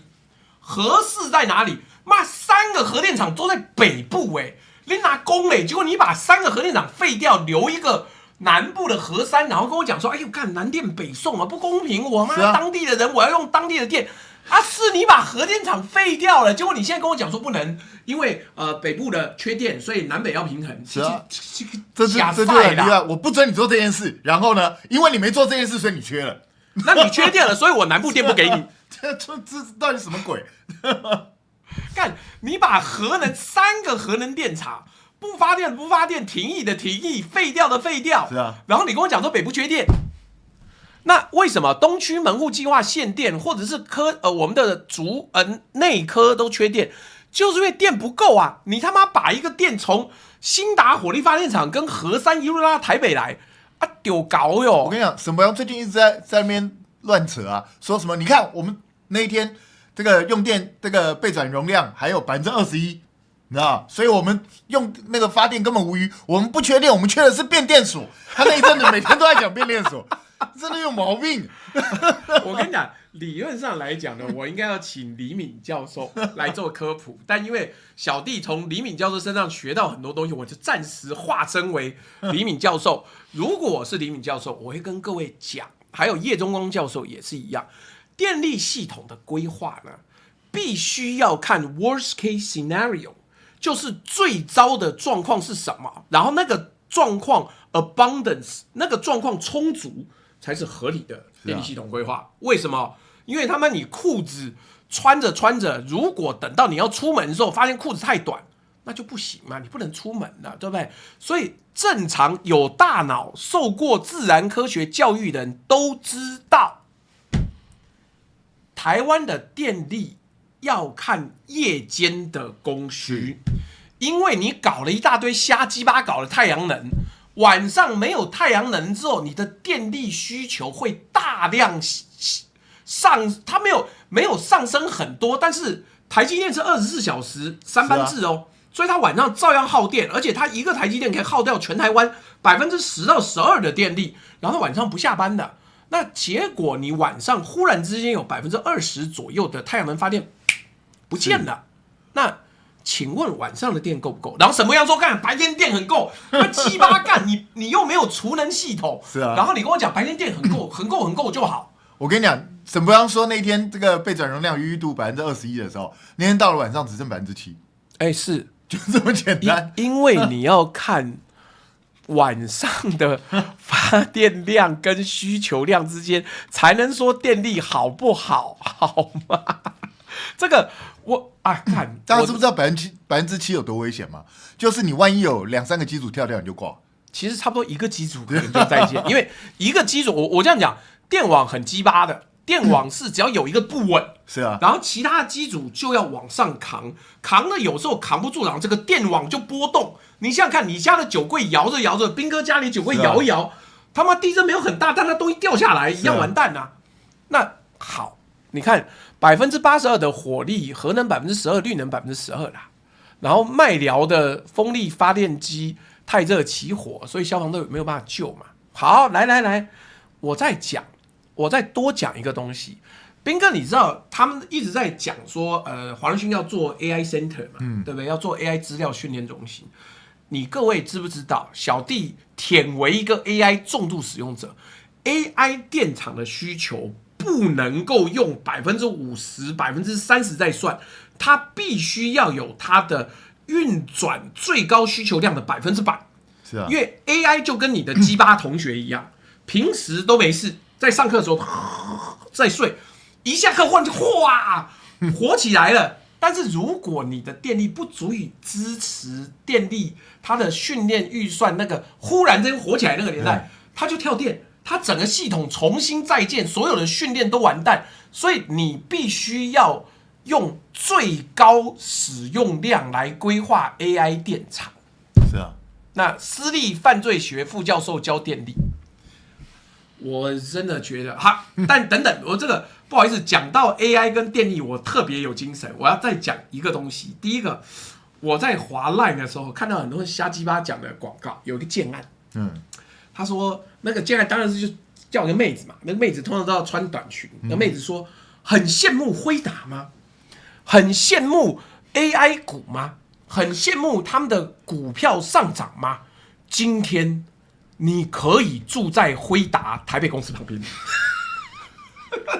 我知道那一阵最近在推了一堆建案在那个地方是，我刚才你去问那个干吃那个海胆乌参微面不付钱啊，张志刚，你问张志刚就知道，因为很多建案在没有案子的时候，就没有人要住在空地旁边啊。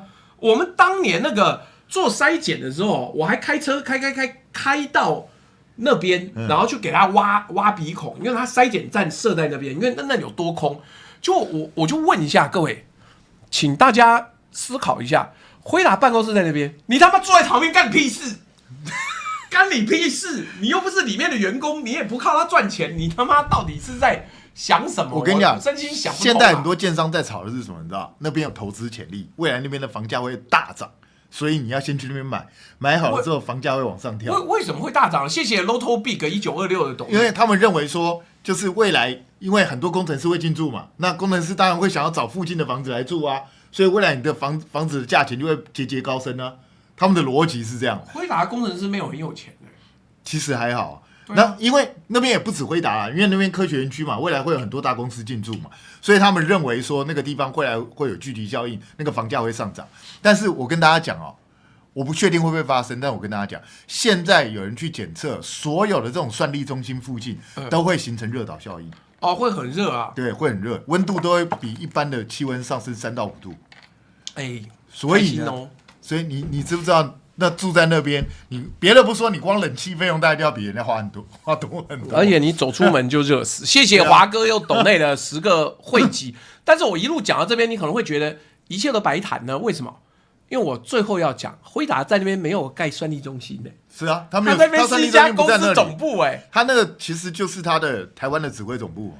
对啊，因为什么？因为他在那边盖公司是因为要去吹台积电方便，那所以。你在那边想半天，什么这个到底要怎么样？然后我那天还看到一个网友最好笑，他说为什么没有选我们南部，就是因为南部没有比较好的夜市啊。他说黄仁勋是因为夜市才选在北市科。妈干！有网友说赶快按个赞啊，目前应该快到3000。同上了，按个赞啊，按个赞。但是一个留美博士不知道 energy 跟 electricity， 不能，我觉得他去凹这个毫无意义啊！这种 energy 跟 electricity 这2个字，你认为国中生会不认识吗？你认为国中生会分不出来吗？我真的觉得他，然后那些青鸟还在那边力捧他，英文比黄仁勋还好。你看，黄仁勋最近叫他那个小朋友说要学闽南语，这个又被一堆青鸟讲，看这样才是爱台湾。妈，那是黄仁勋小时候讲闽南语吗？谢谢华哥又我跟你讲，黄仁勋的闽南语比沈伯洋好。哎呦，沈伯洋不太会讲闽南语，真假的哦？你们没注意到沈伯洋从来没有讲过闽南语吗？没注意到对啊，他不太会讲闽南语。真假？可他不是认知作战专家吗？是啊，而且他不是从小在5分部长大吗？为什么不会讲闽南语？你们有人听过他讲闽南语吗？照来讲，他这么爱台湾的人，他为什么不会讲闽南语？是不是因为他太常去那个立陶宛这种地方瞎鸡巴讲？所以他比较会讲立陶宛语。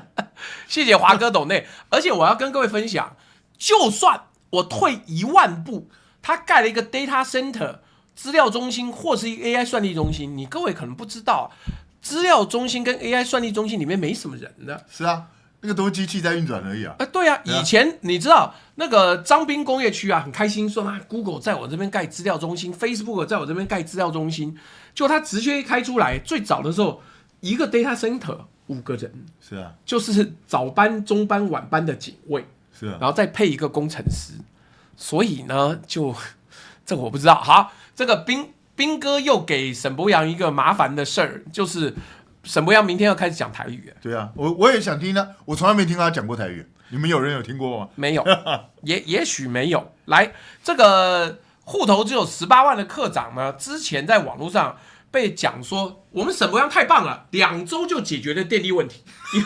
因为那个后来蒋万安出来说有那好，我们就盖，就是把那个变电厂通过，所以他2周就解决了。是真厉害。对，然后还没完，然后还有网友要出来捧他，实在没有话讲了，说沈伯洋高中的时候，他有一个朋友网友出来回忆，沈伯洋高中的时候参加过乡土研究社，所以就热爱本土，期待沈市长管理的台北。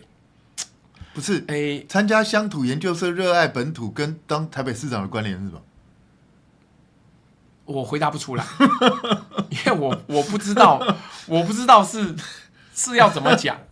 我跟你讲，他们现在一直在洗说，蒋万安什么事情都不做，每天就是公子哥，然后怎样，不是你们确定这样洗得动吗？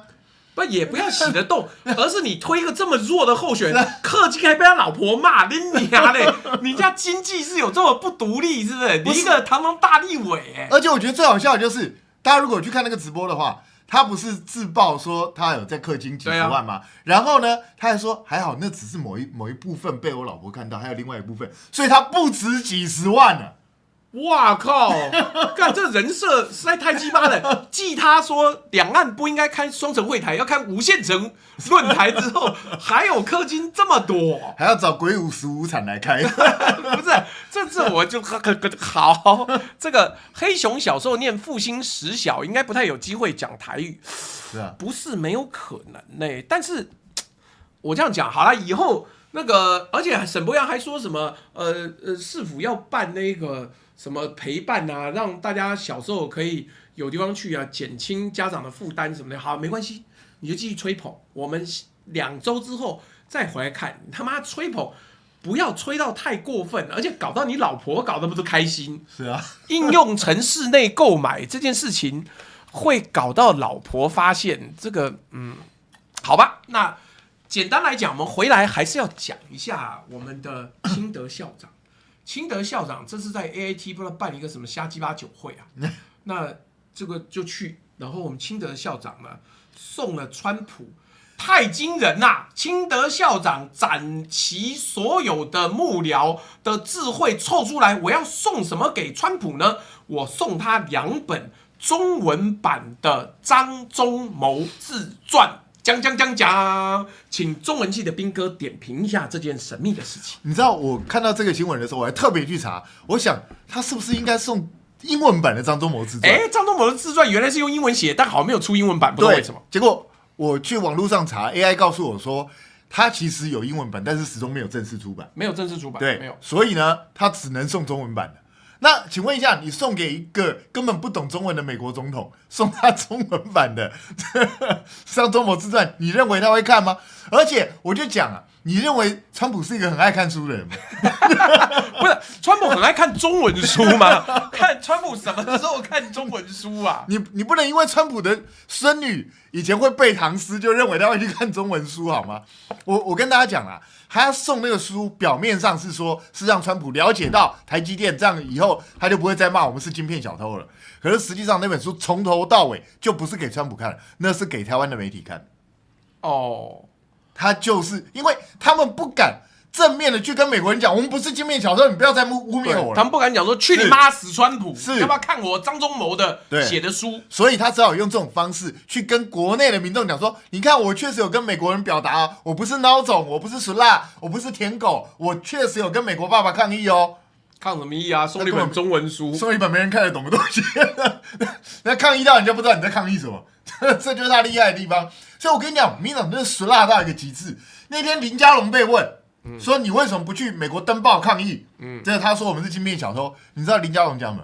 林佳龙说不好意思，我们这个宣传费被砍光了，所以我们又是蓝白砍预算，所以我厕所没有卫生纸。可是我随便 Google 我都查到，你还有2000多万的对外宣传费用，你可以去登啊。他敢登吗？他不敢啊。我还帮他查好了，连去时代广场哦，时代广场那个他不是有那跑马灯吗？是。我跟你讲，一天100次。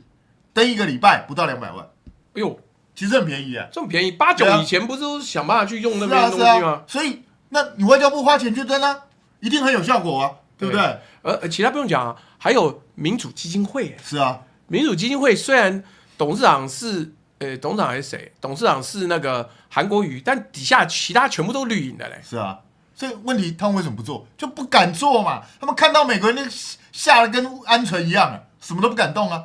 他们会生鹌鹑蛋吗？为什么吓跟鹌鹑一样？害我吓了一下，我不禁又吃了一个最近在带货的玉米，干肚好饿。我从彰化赶回来没有还来不及吃晚饭，该饿死我了。所以我觉得奇怪，民进党怎么怕美国怕成这个样子，我都不知道。你说马英九以前，你说你觉得他再怎么不是，马英九是敢跟美国抗议的。是，对啊。他的驻美代表是会抗议的。是啊，结果我们只要美国人说的，我们连碰都不敢碰。这真的是很丢脸。现在以前我必须坦诚，萧美琴做得很好，可惜只有耕耘民主党那边，所以等到拜登垮台之后，真心得罪很多人。是啊，然后还没完，那所以现在一个于大磊，就是他爸好像也是外交官。我上次跟那个江大使江书记聊天的时候，他说：“看，我认识他爸啊，怎么现在变成这个样子啊？”好，等等，我们不要说人家背后讲的话，我们又不是这种会泄露交谈的人。那我的意思说，于大雷做得很不好。是啊。他妈怨声载道，然后各地人都在纷纷检举，说什么他又虐待，什么他老婆又叫底下的那个，对啊，搞得乌烟瘴气的。对，那表示你搞不定嘛。5677节省，谢谢你的抖内哦。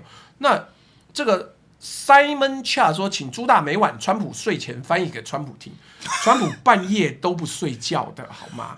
川普一直在发那个 True Social， 对 True Social， 他什么时候都发，干你以为他在睡觉，他还照发。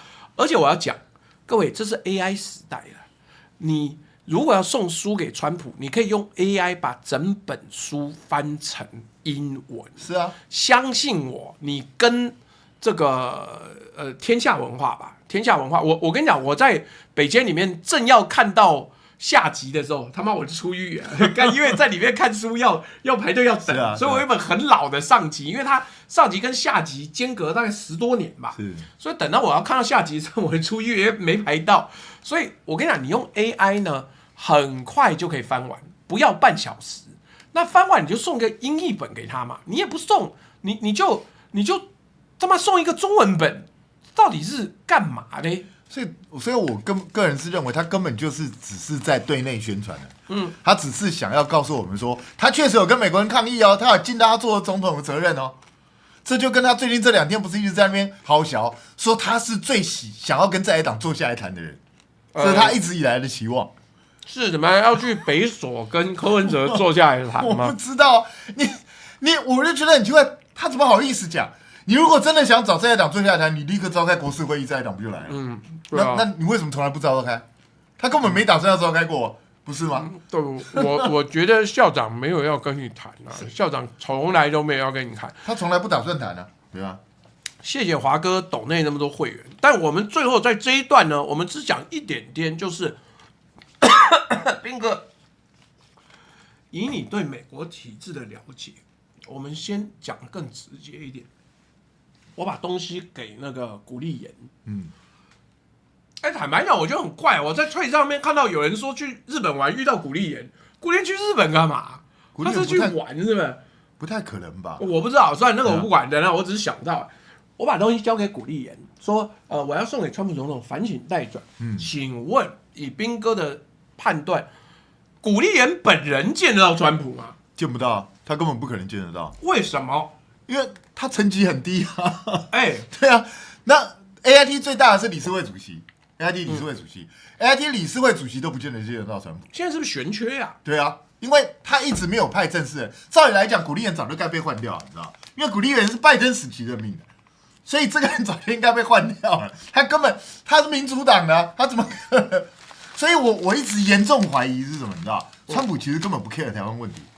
他实际上就是拿来谈判用的、是，所以他根本没有想到这一块，所以照理来说，那个 AIT 理事主席他早就应该派他自己人马去，然后古立言早就应该被换掉，因为对他来讲不重要，是好吗？那我觉得他会这样子悬缺2个月，不是2年，就代表他根本不 care 这件事啊。所以古立言，我跟你保证啊，古立言那个东西也不会交到川普手上，我怀疑古立言回去把它丢到垃圾桶。可能。连古立言自己都不用亲自丢，他就找他底下的部属丢垃圾桶。各位不要想啊，古立言是你在台湾以为他很大，其实他很小很小的，大概是一个小科长等级的外交部的人员。所以，斌哥帮我拿一下那烤玉米。有网友问说，素食可不可以吃？应该可以吧？对啊，它明显有肉啊。来，我念一遍哦。这是非基因改造玉米，有棕榈油，调味料是蔗糖、属淀粉、麦芽糊精、葡萄糖、L 富酸钠、酱油、糊精、食盐、洋葱、香料、蒜头、辣椒、蒜头抽出物。它不能吃蒜啊！你5星的可能不行啊。对，你如果要那么严格，我建议你去吃草啦。我没办法卖一个零食，你5星还可以吃，乖乖都不一定行啊。但是严格来讲没有肉的啦，因为肉桂、丁香、五加皮、小音香、花椒粉、大音香、大豆油是没有肉的，但是可能没办法。但是这个我们一次卖10包啊，这据说日本人很爱。好，那讲到这里，终于讲着，我个人认为啊，9月之前，川普对台湾都会很坏。是啊。那这个为什么坏？因为他要给习近平看。是啊，他这个时候如果做错了哪一点，习近平9月就不去了。你知道他为什么要邀习近平9月去？就是为了其中选举要整个大拉上来，因为习近平一去一定会买这个买那个买一堆，你知道？习近平也懂川普的性质，川普其实是一本 open book， 是啊，那所以没有办法说这个说还要刻意得罪川普，除非中共国务院要得罪川普，没有。McKinsey 说什么时候冒出这个东西？前一阵子啊，我收到人家寄给我的，所以各位赶快下单。那讲着讲着，台美关系现在是不是史上最坏啊？这个大概是我这辈子活着以来我看到最坏的一个台美关系。其实现在对台湾真的很糟糕。第一个，我认为在川普任期内恐怕不会改了，没有军购了。大概因为川普大概就不会卖，因为对他来讲，你知道我们全部加起来到现在也才250亿美元了。是中国大陆每年要跟他买170亿的农产品，光是农产品人家是每年买哦。对啊，而且波音也要买几百个哦。所以人家那个量太大，对川普来讲，你是商人，你会选择哪一个？我当然是选择中国大陆，不会选择台湾。而且台湾又不会跟那个农业州，他也不会买铁锈带的东西，他也不买农业州。你各位，我跟你讲，前一阵子川普那个什么232还是223条款说宣布免税，232嘛。那然后大家很高兴啊，说哎呀，台湾的汽车零件宣布免税了。干，你这高兴个屁！那是表示美国要用你便宜的汽车零件，在美国组装之后再卖给你美国车，所以他在那边不能加关税，不然他美国车会变贵。然后你把这个东西卖给他，就更让川普觉得堵然，说你娘嘞，我的这个铁锈带、底特律那些人还要买你的零件，我更不爽了。不是，我觉得台湾很多人都搞不太清楚状况。美国的关税，你以为他全部都是这样硬抽？不是，他很多对他有利他才抽，对他不利他是不会去抽的。他疯了，他干嘛增加自己的成本？他有毛病吗？所以我觉得第一个啦，军购未来在川普任期内大概是没有机会。你其他已经下单买的可能都不会来哦，有可能就会一直延宕。然后第二个呢，你恐怕还被迫必须要继续对美国投资加码。可是加不了码，干挤不出钱来了啊。他到最后硬凑啊。然后台积电要加速移到美国去，而且请注意哦，不是只有台积电一家厂去哦，美国要的是你整个供应链哦，所以你整个供应链都会去，封装厂啊什么全部去。那川普的目标，人家都明讲，贝森特都明讲，他目标是在他任内达到50%的产能，台积电50%的产能要移到美国。对，那个是贝森特讲的，是啊，美国财政部长贝森特，是啊，所以50%的产能去台积电，如果移到美国去之后，那台湾接下来怎么办？就没有怎么办啊？就是当年高雄靠台积电要移厂过去，然后说房价炒一波，现在就没了吧？是啊，那现在我们只能够祈求祷告，美国厂的良率上不来。但如果美国厂的良率上来，台湾真的就被淘汰。你其他不用讲哦，美国厂现在还有那个集体诉讼哦。是啊，美国人还在告你歧视，没有给予我们足够的英文环境跟空间。那这个，等一下，阿卡塞说这就是植物5星素，对我家娘亲只能吃奶蛋素的，就需要知会医生的。哦，对啊，就跟他讲，因为这个奶蛋素可以吃啊，它没有肉啦。烤玉米你还担心有肉，但你要担心外面买的那种烤玉米有沙茶酱。对啊，沙茶酱你就不能吃啦，沙茶酱是有肉的。对，就是还有海鲜吧之类的。所以我跟这样各位讲，接下来呢要看台湾怎么去洗什么台美关系史上最好，因为真心是史上最差。现在台湾的价值对川普来讲，就是想办法给习近平一个交代。请问一下，美国史上有哪一个总统每年都会讲好几次说台湾是小偷的？就这一个，他每个月都讲好几次他不是每年讲好几次，他每个月只要讲到晶片就讲说，如果是我在当总统的话，就不会有这种事情，晶片就会在美国本地生产。干，当年是美国不要的，是啊，他后来给日本做起来，他又把日本的广场协议给他搞死之后，拆给台湾跟韩国，是啊，而且我们都你请注意哦，他是拆给台湾没错，我们是花钱跟他买的技术。你以为不用钱？你以为他送的？不是哦。所以我就觉得你被人家看成这样子，然后一点都不敢反抗，然后还说台美关系史上最佳。今天王定宇还在那边讲说，我们不能怀疑盟友，我们要自立自强啊。不是台美关系坚若磐石吗？所以不是我很想问一下王定宇，人家有把你当盟友啊？没有不好意思，你不 qualify 哦。是啊，你既没有那个台美安保协定，也没有任何相关的条约。台湾关系法里面，或者是雷根提出的6项保证里面，有一条就是不得跟中国谈论对台军售，这项也破掉了。所以雷根的6项保证消失了，川普根本不 care 这件事啊。川普现在其实，请大家注意哦，川普一直在讲的什么？我的任内台海不会发生战争。那我任内结束之后呢？就关我屁事。就跟蔡英文那个2024关我屁事一样啊。对啊，所以台湾其实这样被搞下去，真的会很危险。对美国来说，他只要把他要的台积电啊、投资啊这些东西全部都移到美国了，我晶片产能无虞了，你台湾对他来讲就一点都没有重要性了。但你的存在意义消失了，好吗？啊、人家要这个把你拎在手边，是因为你还有。我跟你讲，蔡英文至少聪明，是他没有让台积电移到美国去。你一移到美国去，你他妈就已经对他失去价值了，而且只会要更多、更快、更多。是啊，那怎么办？这个 Tina 那边说，朱大跟斌哥说的实在太好笑。干台湾的政治这么好笑，是一种悲哀啊！妈干我们的那个市长候选人智商不在线然后说什么参加过本土乡土研究社，所以一定很爱台湾，然后说他英文超好，说他可以解决问题，说他真是太棒，东一个太棒，西一个太棒，看我都不知道到底，哎，不是我讲一句实在话，英文好跟当市长的必然关系是什么？但实际上他英文不好啊，而且讲话英文也不差，马英九英文很好，马英九都当英文秘书了。那结果呢？结果他写那个字你看不懂，好吧？所以我觉得都在找一些不相干的东西去扯，这根本没意义嘛。我最后只问一点点，然后我们就跳到一个很无奈，我也不知道是荒谬还是怎么样的那个这个一个76岁老人那个故事啊。我最后问一下，绿营到底为什么要找一个真他妈扶不起的阿斗？我东想西想，没有任何一个方式跟条件可以让他选上台北市长。你如果或许你把所有的防御收敛到最小，就是我是沈伯洋，我比蒋万安会玩战斗陀螺，这或许还有机会，但其他完全没有，什么东西比来比去都不行啊。是啊，我老实说，他又很爱讲话，所以他讲的越多，其实就越显示出他什么都不懂。那可是对绿营来讲，他没办法，因为所有人都确战。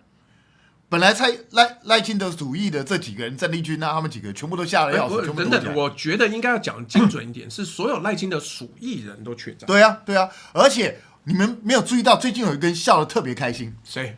吴思瑶啊，你没看到吴思瑶每天带着沈伯洋到处跑，然后沈伯洋都不见得那么开心，吴思瑶特别开心，为什么？计划通。因为本来应该是他要出来的哦，吴思瑶这么躲、吴思瑶上次要不是国民党自己妈瞎包，不然现在张思刚应该是那一区的。是啊，所以这国民党自己搞死自己，这怪谁？哦，他们也是经典，这方面是专家。对啊，所以我觉得吴思瑶现在把这个锅全部推到沈伯洋头上，然后天天带着他跑，人家都说他像保姆一样，其实不是。我觉得吴思瑶根本就是一路把他推入火坑的人啊，然后沈伯洋自己还在爽呢。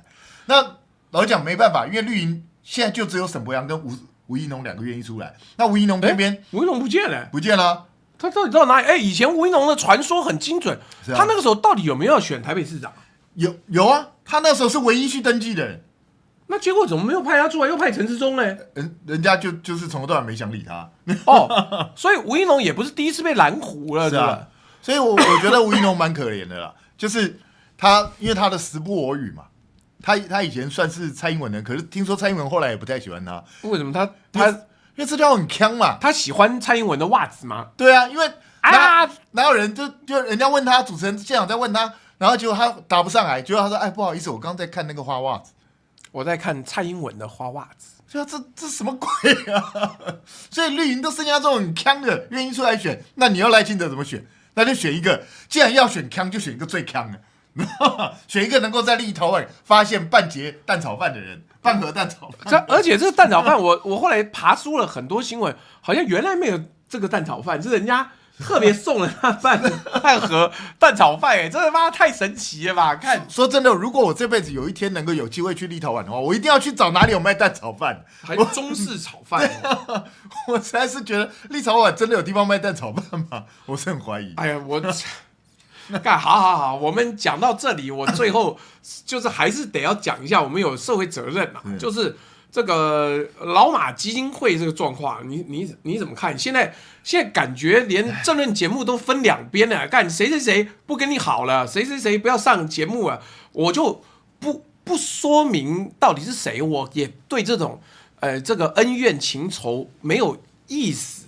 那但是彬哥你怎么看？你也很无奈啊。老实说啦。这应该是这一辈子你看过三明治最支持马英九的时候。嗨，你不要讲三明治还开始支持谢龙介了嘞！看我去最上面看，我说好，谢龙介什么时候变成一个绿营这么支持人？他讲什么底下人都说对，你公干美败，你公他金赞。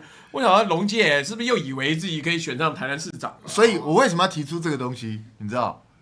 你想想看，民进党为什么这时候要特别支持金小刀跟马英九？为什么？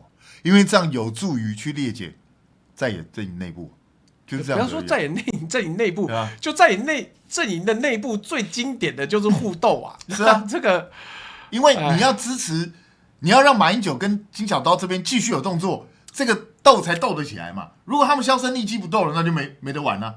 所以他们现在就不断的在鼓嘛。那老实讲啦，我必须说，每一个人当然有每个人的立场，甚至有很多人认为他是在帮马英九。我知道。很多人是真的认为他在帮马英九，他也不是说单纯只是为了报仇或者是什么派系斗争。但是我必须讲，我想任何一个是马英九朋友的人都应该想到一个最基本的事情：你让马英九这样子出来，然后每天被人家讨论，然后每天被人家这样搞，你真的觉得这是在帮马英九？我就问你这个最基本的事情。我觉得啦，这个。说那讲一下，彬哥，你上节目的时候，如果旁边人一直在骂，你会不会觉得很爽？就这一次的那个通告费，就他白赚的。有啊，我那天不是光晴姐在骂，光晴姐在骂的时候，我就40分钟我就赚了。对，通常我都会在刷那个手机，或者说我以前最夸张的，我在打网游，我跟他那个沈博阳一样在那边玩游戏。我跟你讲，当来宾的时候呢，旁边如果主持人自己想讲。通常我们就放给你讲 ，OK 啊，很 OK 的。那我工作是拿了通告费，然后坐在这边。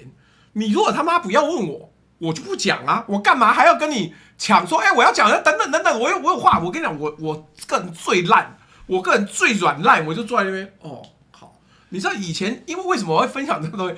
以前我上刘宝杰节目的时候啊，两个老的，就是马西平老师跟那个刘社长。刘社长全名叫刘焕荣，这两个刘灿荣是通缉犯，吓死我了！干刘灿荣也不是通缉犯，他已经伏法了。好，因为两个老人家是真的会抢，不是开玩笑。就今天，如果因为刘宝杰现场看气氛，他就看今天气氛啊，适合让马老师讲，就马老师讲，然后马老师可以讲了30分钟，最后剪成5分钟，然后刘社长啊，就会在底下翻，干我带这么多本书来没讲到，他现在他就真会不爽，两个人真的会对这个有不开心的地方，所以是真的有人上节目很想要讲，是啊，那而且你让他少讲了，他会不高兴，他真心不高兴，是啊，马老师会说我准备这么久了，或者是你最后怎么剪到这样，后来马老师就看开了，就是妈干随便你剪，反正我讲的我归我讲。然后刘社长呢，后来我们都要安抚他说，来吃个好的，我那时候还去买那个富霸王猪脚让大家吃，所以是真的有人上节目很想要讲，是。但我跟你讲，为什么没有看到刘社长？因为刘社长现在过很开心，他每次都传那个去巴厘岛玩，是啊，我又出去，我跟他讲说，妈，我被禁管。他现在跟他老婆2个很开心啊，对啊。那等等，我再往下讲。所以有些人是在乎，但我就是一个软烂的人。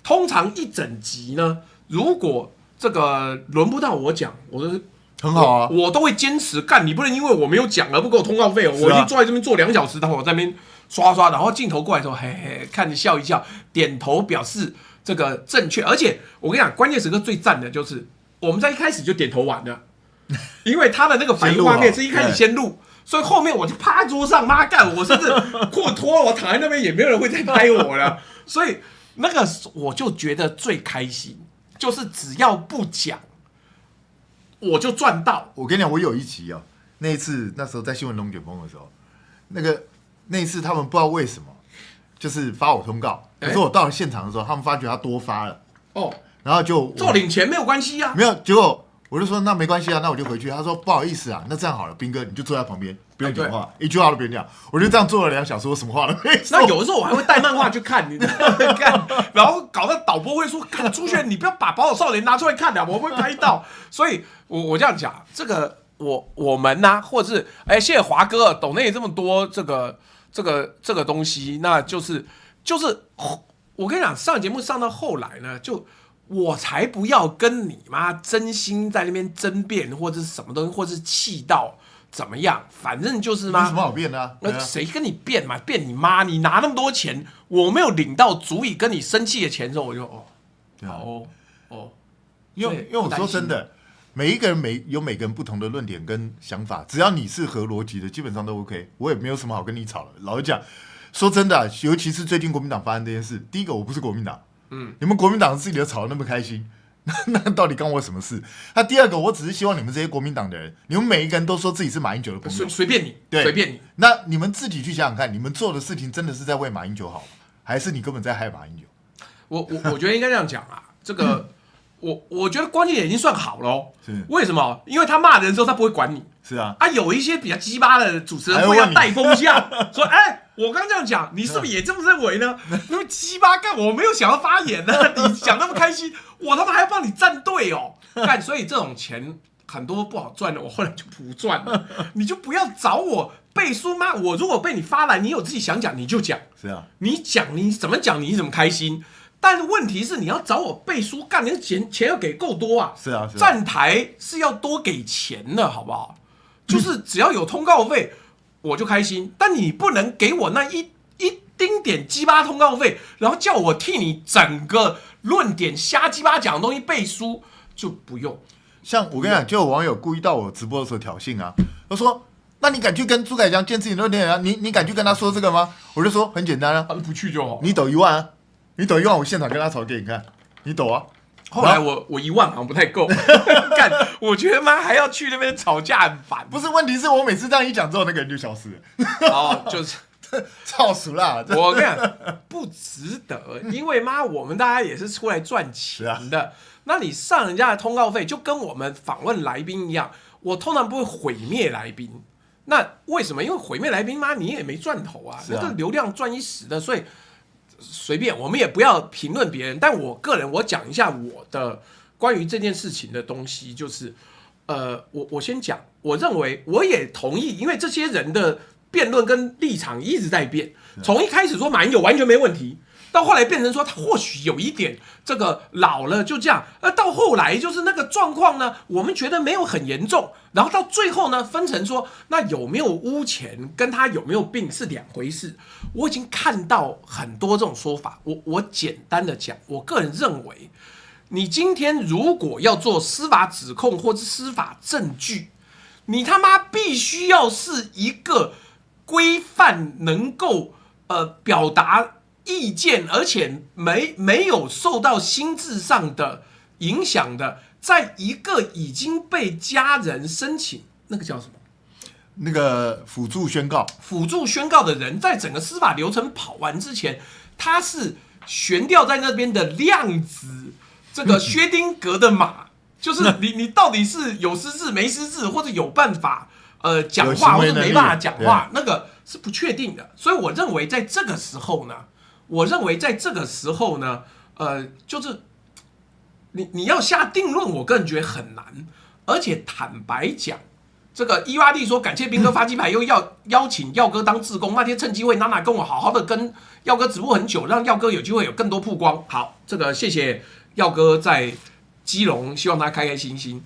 所以我要讲的是，那其他人去斗我不管，但我个人觉得你要先等这个疾病的过程，尘埃落定。是啊，然后再来讨论。我当然知道分两边，他妈难道我要说没有？就是。我人格相信，这个什么萧旭晨跟这个王光慈，坦白讲，我之前一直以为王光慈是男的，没有是女的。我好像认识一个王光慈是男的，所以我一直搞不清楚。但没关系。我的意思是，我觉得既然有可能有病，他的家人也出来说有病，那你就等医学判断嘛。可是到目前为止，我没有看到有医学相关的为他好，都是政治语言。那你现在这样，那我干嘛跟着起舞？不是我觉得那一天金溥聪去赵少康的节目，他讲说马英九曾经问过他，你要信周美青还是信我？结果他说，那我是你的部属，我当然选择信你。你等等，这个问题很像是你老婆跟你女朋友都掉到水里，你要救谁？不是我觉得，抱歉，金溥聪老师，我觉得你这个说法是不正确的。你明明知道他身体已经出了状况，你这时候要做的是对他好的事，而不是顺着他的意去讲话，这是完全不对的。所以我不知道萧旭晨有没有贪污，但是萧旭晨的回答我觉得是对的。他说萧旭晨的回答是我相信医学，我应该要听医生的，这才是正确的，不是吗？这才是对马英九最好的方式啊！所以我真的是觉得，你看现在什么廖继斌啊，什么张若彤啊，他们这几个啊，就一副一份。张若彤到底男女啊？男的。不好意思，我就是没有那么关心这些事情。我以为张若彤以前是蓝营还是绿营的？蓝营的。那蓝营哦。对，那我觉得就是这些人都认为说自己在帮马英九讨公道，可是我老实讲，现在是帮马英九讨公道的时候吗？先看病好吧，确认没有病好吧，也许他真没有病，是我们吗？瞎鸡巴想。对啊，所以你先让马英九，我觉得先保护住他的健康。然后还要保护住他的家庭，这才是最重要的东西。然后你们把家庭的东西全部拿到台面上来讲，你确定这是对的吗？这样对马英九到底好在哪？所以我真的是拜托这些大哥们，你们如果真的为马英九好，这件事情你们以后低调处理。然后最重要的是让马英九能够跟家人和解，我觉得这是最重要。不要到最后搞得这样下来，马英九也跟马以南翻脸，到最后也跟周美青翻脸。你觉得这样对一个已经76岁的老人家来讲，这对他真的是件好事吗？真的不要害他。我觉得应该这样讲。因为我最近应该都是这样子分析，就失智症有什么病症？那操纵失智症的人违逆人伦，跨越最后那条红线，我不能接受。那至于是谁，我也懒得讲，你自己知道就知道。为什么？因为我在查失智症过程当中，坦白讲，你挑这个题目，我个人觉得很愚蠢。因为你搞了那么多年政治，你挑了一个台湾大概有2成到3成的家庭都有经历过的事情。是啊，我这样讲，你想想看，一个家里有失智症，他半夜可能会起来到处游走，是啊，然后会出去，还有吃大便的，还有把大便抹到处都是的，还有怀疑外佣偷钱，还有怀疑你偷钱，还有怀疑老婆外遇。这种事情好多啊，太多了。那你今天要把这个东西是我们大多数的人都经历过的，然后你硬要拿出来操纵，说没有就是这样子，我要替他争一个公道。我就没看到这些人跑去替一个路边失智症的老人说：“哎呦，你外佣偷东西，我们把他起诉，把他关到死。”没有吧？我认为，如果这个人不是以前那个人，我们就放下吧。硬要搞，我这样讲，搞到现在马英九的我先不要讲马英九，来，我答应大家不要太常提，因为我们在讨论这个事情，所以有一个网友上来找架吵，他说：“如果是我，他就觉得我相信他一定没有任何失智症家人，因为经历过的人不但痛，而且都能够体会这是一个瞎鸡巴的样子。那他说怎么样？如果我家人这个样子，我一定会替他讨个公道。讨什么公道？我一定会替他争取，让他的意见可以彰显。你是北齐真心我没有在瞎编故事，真有这个网友，你去看那个我的秀时留言一下，他就这样讲。因为我说，那你自己有没有经历过？你没有经历过，你不要在那边瞎鸡巴想象。你不知道失智症会导致的是众叛亲离，然后他随时他会搞不清楚他现在到底是什么状况，到底会怎么样？那可是好，我跟你讲，我最后只有留言，我说好，我不要讲你的家人怎么样，我就说你会怎么样。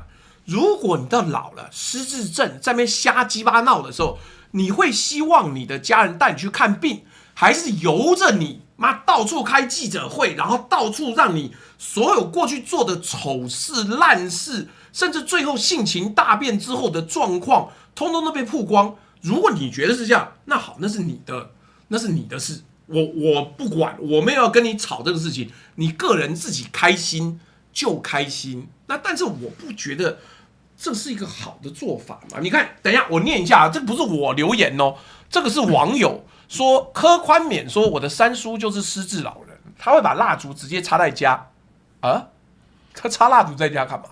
半夜还跑出去被邻居带回老家，因为三叔只记得老家在哪里。对啊，他就是有一些东西他记得很清楚，有一些东西他已经完全忘记了。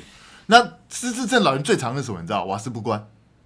哦，对，一堆人都这样，对啊，很危险。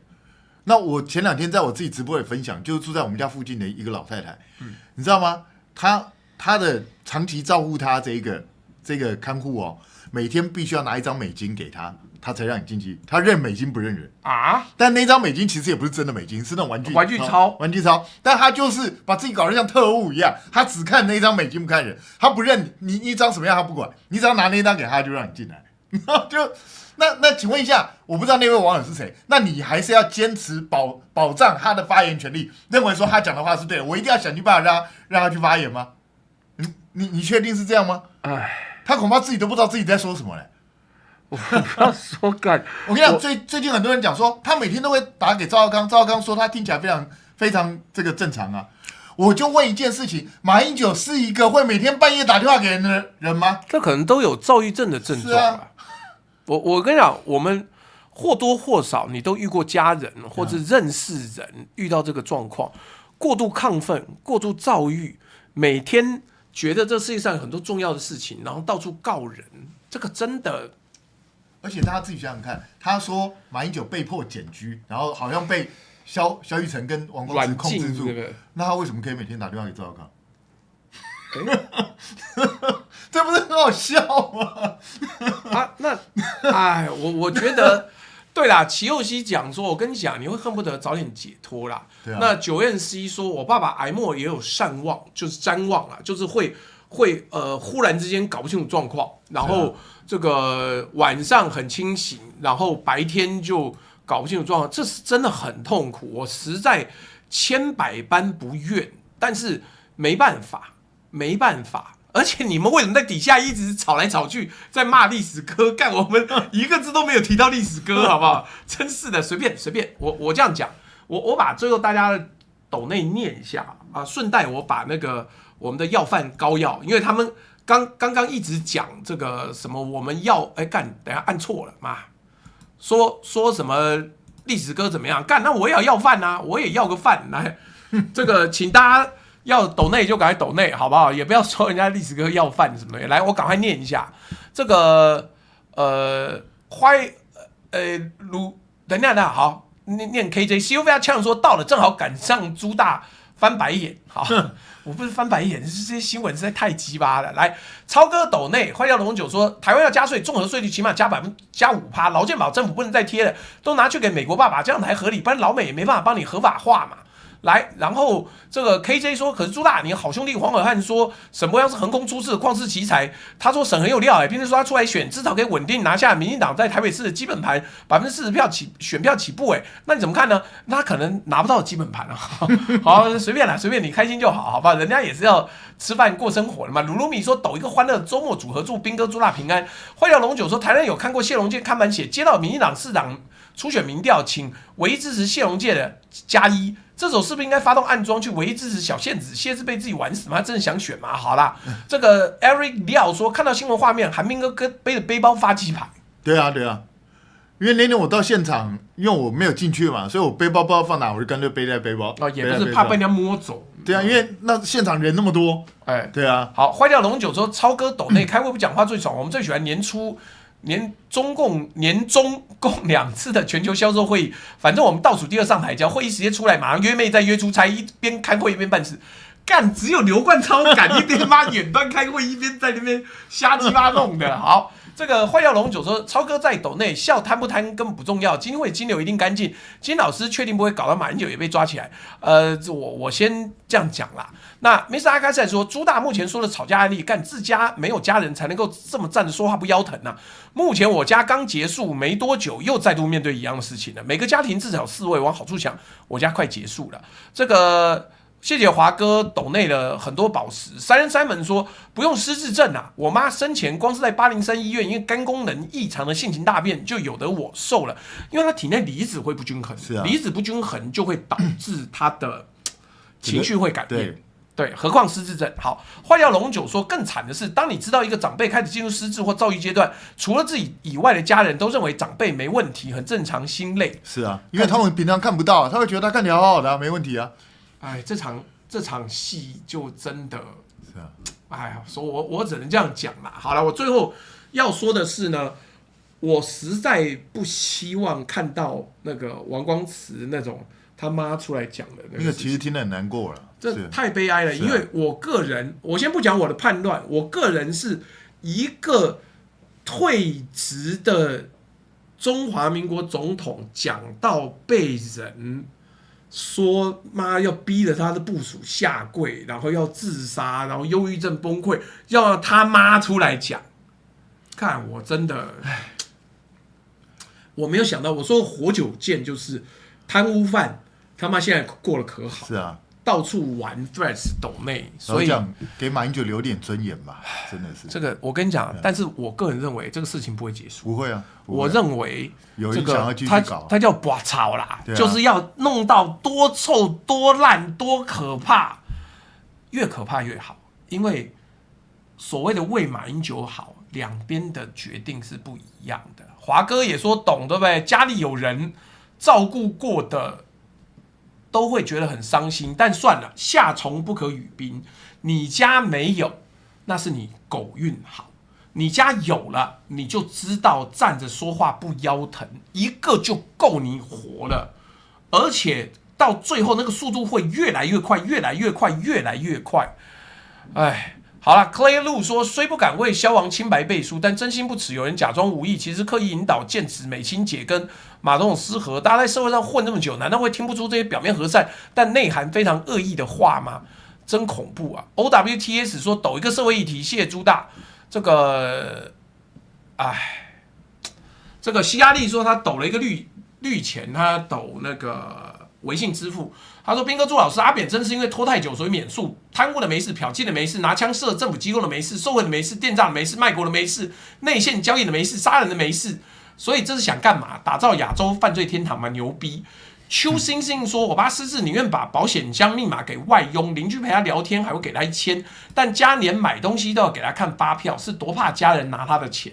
而且我跟你讲，现在最狠的那个诈骗集团会针对失智动手，是啊，他们会针对失智的老人动手，因为他们手上有钱，而且他们先天上不相信自己身边的家人，所以这个真的很惨。好，这个西亚说。”抖内留言在 YT 上面，然后我看看支付宝有没有，我们就准备下工了。还有那个各位加一加，其实那个目标已经到了，所以我们下礼拜会做一场讲拜登，因为拜登的状况也是身边人都瞒着，最后瞒到那个，我怎么又忘了这个人？不是汤姆克鲁斯，是那个白头发很帅的。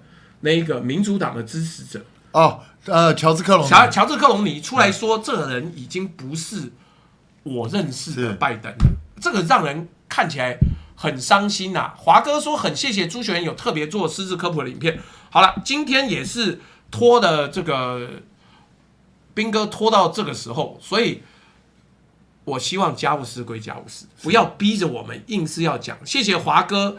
抖了10个朱学仁外事通事务所的汇集啊，乔治库隆尼啦，所以到了结尾了，那我们还是一样投个票，好不好？这个觉得今天的内容好，然后讲的也好的话，请按1；觉得今天的内容不好，今天的内容好但讲不好，请按2；觉得今天的这个内容讲的不好，这个都不好，然后人也不好，内容也不好的，请按3，好不好？ OK 网友说什么蜂蜜都卖完了吗？没关系，我再请工作人员再加。虽然我个人觉得应该是瞎鸡巴讲，好，但没关系，我们还是说一下。那怎么样？各位投票觉得如何？